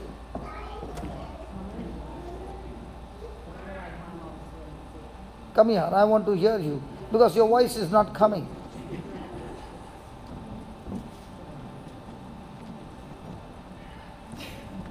I think people need to hear this. This is fine. The people need to hear this? I Okay. think so. Yeah, you think so? Okay. Okay. On the way home, I was feeling ill. I'll be honest with you. I ate the whole slice here. But you were sitting here for more than 2 hours. Yeah. Yeah. Yeah. And everything was okay when you were here. Oh, I had it at the end. I actually had the No, slice. but we still had a worship for a long time. I remember. Oh, that's right. We waited. Yes, We yes, waited. yeah, We yeah. waited to see if I everyone got was the still- file exactly That's right. in my spirit. I can never forget you. Okay. Now you will say, why is he remembering me? Now I'll give you an example. Just give me 2 minutes. Okay. If I got an excellent email and I enjoyed what I saw, would I like to forward it to my friends? So will I forward it with the attachment or without the attachment? With the attachment. So whenever I see people with allergy, I quickly get this attachment in my mind. And now when I'm speaking the word, I'm releasing that attachment along with my faith that Lord, the same anointing that healed Rita is going now and healing all of them in one shot, because I'm using the attachment. The Bible is a book of attachments, of the testimonies of those who experience God's power. Now what are you doing? You're taking an attachment from here, fixing it here, planting it here, and speaking it. Now that attachment is going into the ears of somebody and getting results. Are you understanding? Yes. But if you are praying without an attachment, the email is empty. And whom are you sending the email? Right to God. His attachment back to Him, and from there it's coming back with result. See, listen. If you are in Australia and you are sending an attachment and you are on the phone and you are saying, I just sent it to you, check it. And you say, hey, it's come. How did it come? Through a wire? Hello, was there a wire line? But is it happening? Why don't you believe the kingdom of God also operates on email attachment, and the email is the Bible? Do you know, Rita, because of you, I can't even count how many people got healed of allergy. Because every time I have to pray, I've got a champion who had, for how many years? Well, I couldn't have dairy for 23 years. 23 years. And now you can continue. I couldn't have any dairy, and that's a lot of stuff, believe me, for 23 years. And I was celiac for 10. And the doctor and specialist actually couldn't believe that I was cured of celiac because it's an autoimmune disease. And they kept saying, no, you'd still have it. And they tested me time and time again. And they were not ready to agree? No, they didn't believe me. They didn't believe that I could be healed. Anyway, what I was going to say before was, and there's actually, I've got two examples. On my way home from here after eating that slice of bread, I was not feeling very well. And I just would not accept it. I just kept rebuking it, the symptoms and everything. You kept rebuking the symptoms, yeah. And you did not accept them? No, I would not accept them. Good. I would not accept them. Kept speaking to the mountain, be thrown into the sea, yeah? Wow. Say that again. I spoke to the mountain and I said, be thrown into the sea. Who taught you? In Jesus' mighty name. Mark 11, yeah? Yeah, who taught you? The preacher. Oh, I think I knew that one. Then 23 years she did not exercise. I know, it's naughty. And you know, recently, I actually ended up with hives all over me, and I knew it was from something I ate. And I thought, that's strange, and I just ignored it, yeah? Happened again about a week or two later, and I thought, oh my goodness, it's food related. And I thought, all right, I'm not accepting this. I'm not accepting it. I said, Lord, you just bless every single thing I put in my mouth. It stopped. I never had it again. I thought, I'm not going backwards. No way am I going backwards. So you took authority over it. Yeah, I took authority. And if you keep quiet, He takes authority over you. That's right. And you all this time, you said you had allergy, and you lived for 23 years in allergy. That's right. Now you're saying, no way. No, way. Amen. Praise God. Hallelujah. Thank you, Thank you. Praise God. Wait. Are you all hungry? Hello, are you hungry? Yes.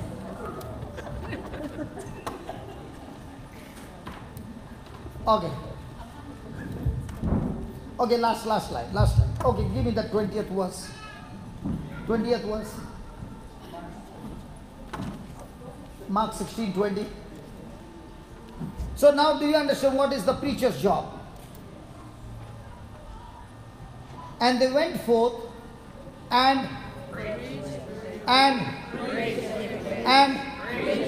everywhere the Lord. So who is working? Who is that Lord? Jesus. Holy Spirit. Where's Jesus? Seated at the right hand of the Father. Who is with you working now? Holy Spirit. Working with them. And so who was confirming? Holy Spirit. You, the preacher, or the Holy Spirit? So what's the preacher's job? Preach and make people believe. Now whose job is to confirm the message?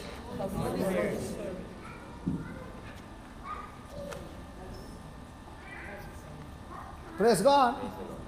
I have done my part. Now it is His part. How many of you got allergy? Food allergy. Oh, there are plenty. Come, let's fix you up.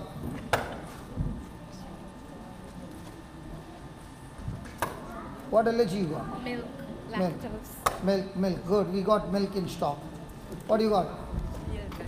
Milk. Praise God. What do you got? Lots. Lots means what? Dairy and spices and oils and. Some of you can come this side. This side also it works. Mother and daughter, what you both got? Dairy lotion.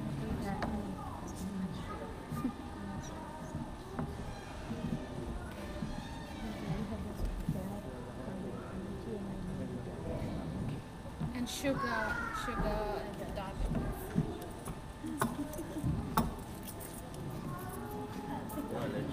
It's growing. Getting Okay. longer. What else? Anybody else? So are we going to kill it with an attachment? Okay. The attachment is when God created everything, did He say it is good? Yes. So did He say milk is not good? No. Did He say it is good? So if God has said it is good, is it supposed to be good? Yes. So now what are you going to say? Is milk good for you? Yes. And what about whatever is bad? Are you going to say it is good? Yes. Why are you saying it is good? Because God said it is good. Okay, now I'm going to ask you to do something extremely foolish. And the foolishness is that when I rebuke that allergy, I will ask you to blow your air out. Okay? Now your faith says, when I blow, that allergy has gone out of me. Because this is how He taught me. Okay? So you blow with all your strength in a jerk. Okay? And I'm going to ask you to do 3 times. And then we will feed you with plenty of milk, plenty of... we got all that they are suffering from, it's all there. Praise God. Hallelujah. And like Rita said, you know, I ate it at the end time. We give them in the mid time. So are you ready? Yes. And if you got your mobile, record it. And if you find somebody who has got the allergy, use the same prayer. It works all the time. Because it is the word of God. Hello, it is the word of God. Hallelujah. Hallelujah. Hallelujah. Now what are you supposed to do? Did you see her over there? What did she say? He has given me power to cast down mountains. Is this allergy your mountain? Yeah. Are you given the power? Yes. Is the power in the well? Yes. So when you open your mouth and say, I do not accept your allergy, get out of me. In Jesus' name. Begin to make a video. You are enjoying all that stuff. Are you ready? Yes. Come close, I'll go out. Come on, come close. You look all beautiful. Ready? Okay. When you get free from allergy, will you go and set others free of allergy? Yes. Promise. Yes. It's a deal? Yes. It's a deal? Yep. Sure? Yeah. Okay, close your eyes. Heavenly Father, we thank you, we praise you. Lord, when you created this world, you created everything and you said it is good. And what you have declared is good all the time. In the name of Jesus, I speak to that force, that allergy, that demonic spirit that is causing poison in their body and bringing all kinds of negative stuff in their body. In the name of Jesus, you spirit of infirmity, you allergy, I curse you, I rebuke you, and I cast you out of their body right now in the name of Jesus. In the name of Jesus, allergy, get out in Jesus' name. Come on, blow that air out. 1, 2, 3. Thank you, Lord. It was so foolish. It looked like so foolish, but they have exercised their faith and they believe. As they blew it out, not only the allergy of food, but every other allergy has been destroyed in the name of Jesus. Lord, you have given us this gift, you have given us this authority, you have given us this dominion, and we take this dominion over all these forces and we have cast it out. From now on, they are absolutely set free in Jesus' name. And all God's people said, Amen. And all God's people said, Amen. And all God's people said, Amen. Now, John, where are you, John? Please take them and feed them first with all that, and then they get the food. Come on, go ahead, John. Please go with John. No, don't go yet. Go with John. Come on. Come on. We are action people. John, if you can go in hallelujah. How many of you need some prayer for any kind of sickness? Lift your hands up. Can you stand wherever you are? Those who need some healing, stand wherever you are. Any kind of healing. So many of you are sick.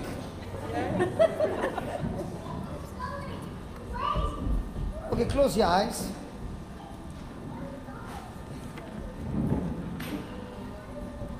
Heavenly Father, we thank you, we praise you. In the name of Jesus, Lord, you have given us power and authority to trample down snakes and scorpions and to overcome all the powers of the enemy. And you said, Lord, nothing, absolutely nothing shall hurt us. In the name of Jesus Christ of Nazareth, I take authority over every infirmity in your body, every sickness and disease. I bind it, I curse it, and I cast it out of your body right now. The Bible says that Jesus was wounded on the cross, and by his wounds you have been healed. Look at yourself. The blood of Jesus cleansing you. The blood of Jesus healing your body. Your body is the temple of the Holy Ghost. Your body is the temple of the Holy Ghost. The Spirit of God dwells in this temple. You're in the well. There is life, everlasting life, victorious life. And right now, as you open your mouth and say, in the name of Jesus, I am completely healed. In the name of Jesus, I curse every sickness and disease.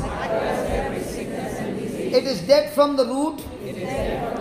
Just like when Jesus cursed the fig tree, it died from the root. It is terminated, destroyed, completely from the root. I receive life in my bones, in my muscles, in the tissues, in every organ of my body. And in the name of Jesus, I declare all my organs are now functioning perfectly the way God has created it to function. And I declare there is no more malfunctioning in my body. Every virus, every sickness, every disease, every germ is dead in my body. And I'm set free.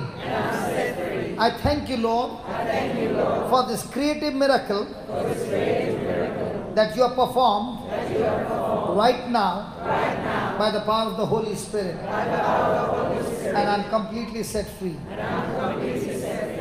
In Jesus' name. Amen. Amen. Now those who had symptoms, don't sit down. Check it out. All those symptoms who are there, which you had, just check it out and see the pain has left you. Come on. Don't sit down. Check it out. Come on. Begin to move. All those who had some symptoms, and check it out. There's no pain now. Now all those who have received that, lift your hands and wave your hands.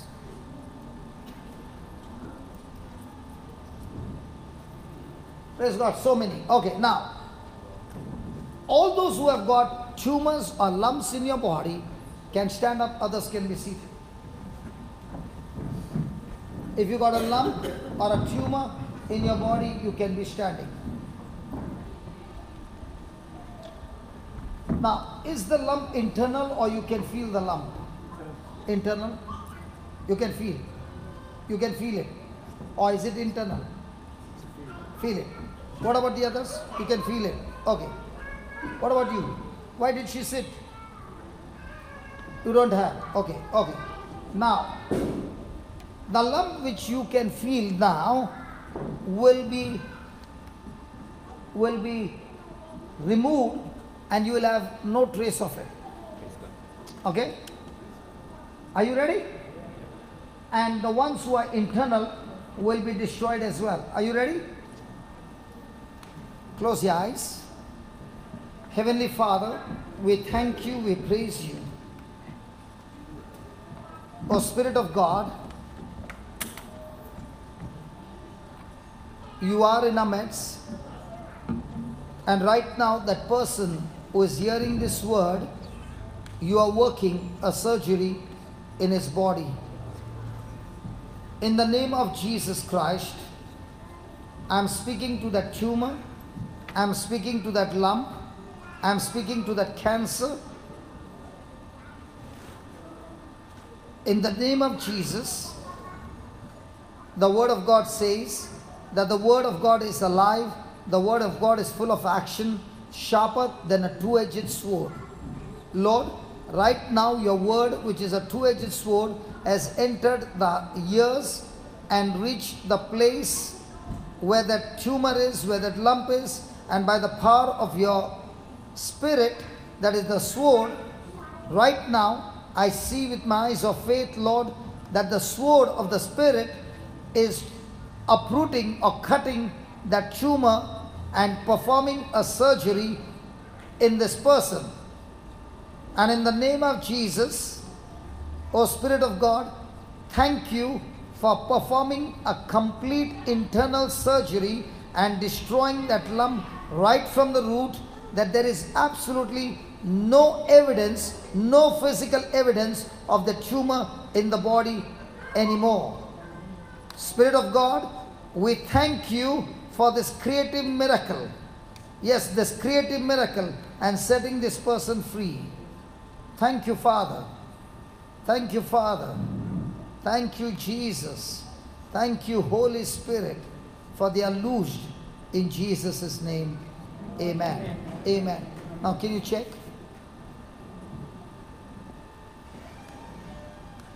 Not there. You'll have to search. Don't sit, don't sit, don't sit. Check it out. You're trying your best, brother. You can't find it. How many of you got that external lump gone? Lift your hand up. 1, 2. You're still searching. You're still searching.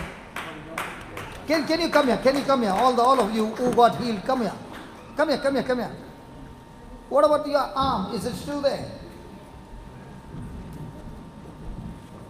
Linus, is it still there?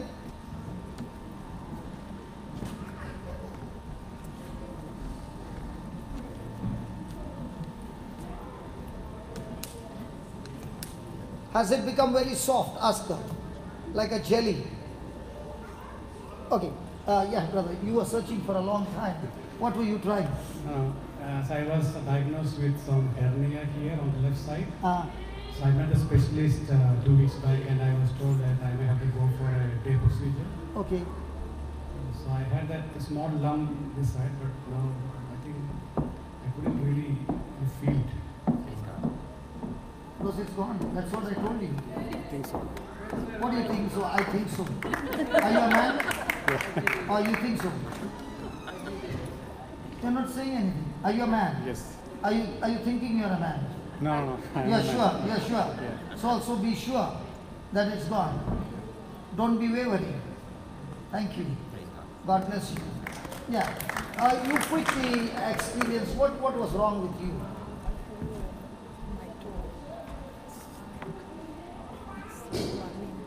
Sorry? 1 in 10 million people get this disease. 1 in a 10 million get this disease? Yeah, it's called Candlelight disease, and I was supposed to go for an operation last year. I didn't want to go for it. And now it's all gone? No, it's still here. It's like this. Yeah. I will lose my name. You will lose your name. Yeah. Now it has got chopped off. Okay? If you can just get a video on the toe. Is it possible? I think I need to get that. Because I want to take before and after. Lawrence, can you take the picture? Yeah.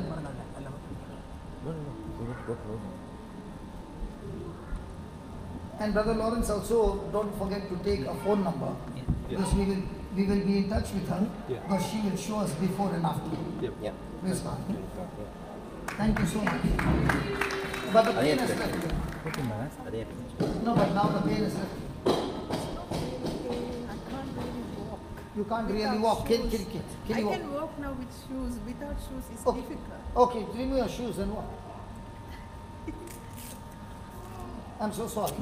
Yeah, you can hold me. Walk, but also I have to wear shoes. See, it's like balance thing. Okay, now walk. It hurts when I walk without Okay, shoes. okay, give me a hand. No, No, hold on. Father, in the name of Jesus, like we scoop the ice cream with the scooper, your word is sharper than that scooper, and you're scooping this extra growth out of her in the name of Jesus. And because we believe, oh Lord, we have taken the video before, and as she continues to believe, she comes with the manifestation of this creative miracle that her leg is completely healed in Jesus' name. Amen. Now every day you have to say, my leg is completely healed. Okay? Okay? Yeah, come brother. Yeah, tell me. Yeah, I fixed my shoulder the other day, and I fixed your shoulder? yeah, I had pain, and now it's gone. Yeah. So I had cirrhosis of the liver, Okay. and I want to. And you believe it's gone? Yeah. Well, I don't know. You don't know? Okay.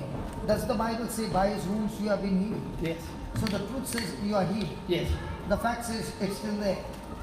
Yeah, okay. The fact says it's still there. Which one do you choose to believe? Jesus.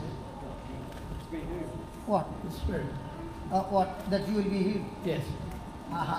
The Bible doesn't say you will be healed. The Bible says you are healed.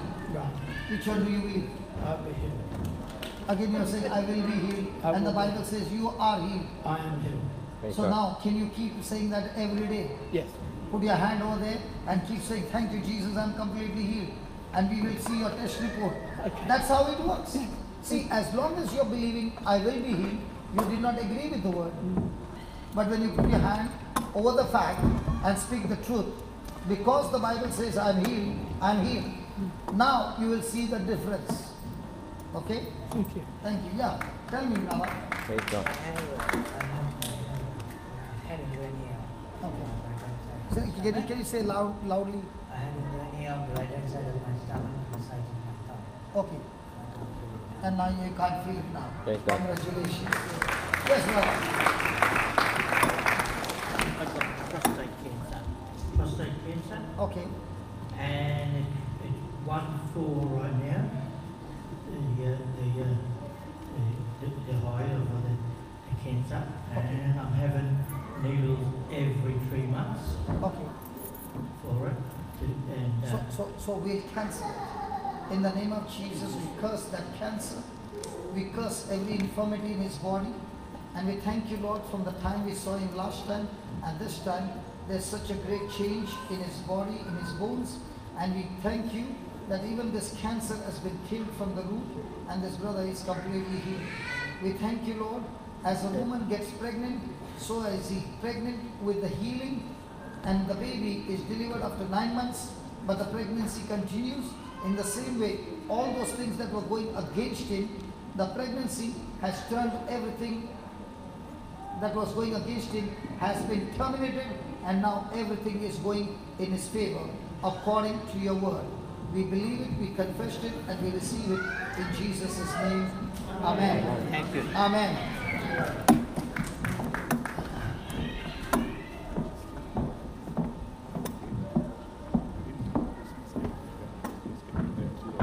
Come here.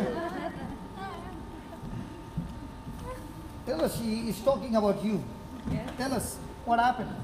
I had my birthday in February and I couldn't have birthday cake because I can't have wheat, dairy and sugar. But I just had a piece of cake, so that was my birthday cake. And nothing happened. So So tonight, are you all going to go home and celebrate? Praise God. Yes. So husband, are you going to cut the cake now? Yes. Before going home, buy a cake. Okay? Get a cake. Okay. And let her eat the most part of it. and listen. When you're eating, you are telling the devil, Satan, I got news to tell you. I was allergic to all this and it has been killed. And in the same way, the tumor also is killed. The bowel problem is killed. Every work of Satan is killed by the power of love in Jesus Christ. Hallelujah. Amen. Hallelujah. Thank you, Jesus. Now it's lunch break. Praise God. Nobody's happy here. Can we all arise? Father, we thank you for feeding us with such good spiritual food. And there's so much of joy, O Lord. We are not the people of the flesh, but of the spirit. As our spirit gets stronger, our body becomes stronger, our soul gets stronger, and everything turns extremely in our favor. Father, thank you for the spiritual food that you have been feeding us. And thank you, Lord, for the food that you have prepared. Thank you for the hands that are prepared. Thank you for all those who have contributed in this preparation. Father, let this food that we partake bring tremendous love in us and healing to our bodies. As you bless this food, O Lord. And also, as we have received freely, Lord, let the same anointing of free be poured into us, that from now on we look out for opportunities to be a blessing in the lives of those who do not have. Yes, Lord, help us to go through the narrow gate and stop going through the broad gate.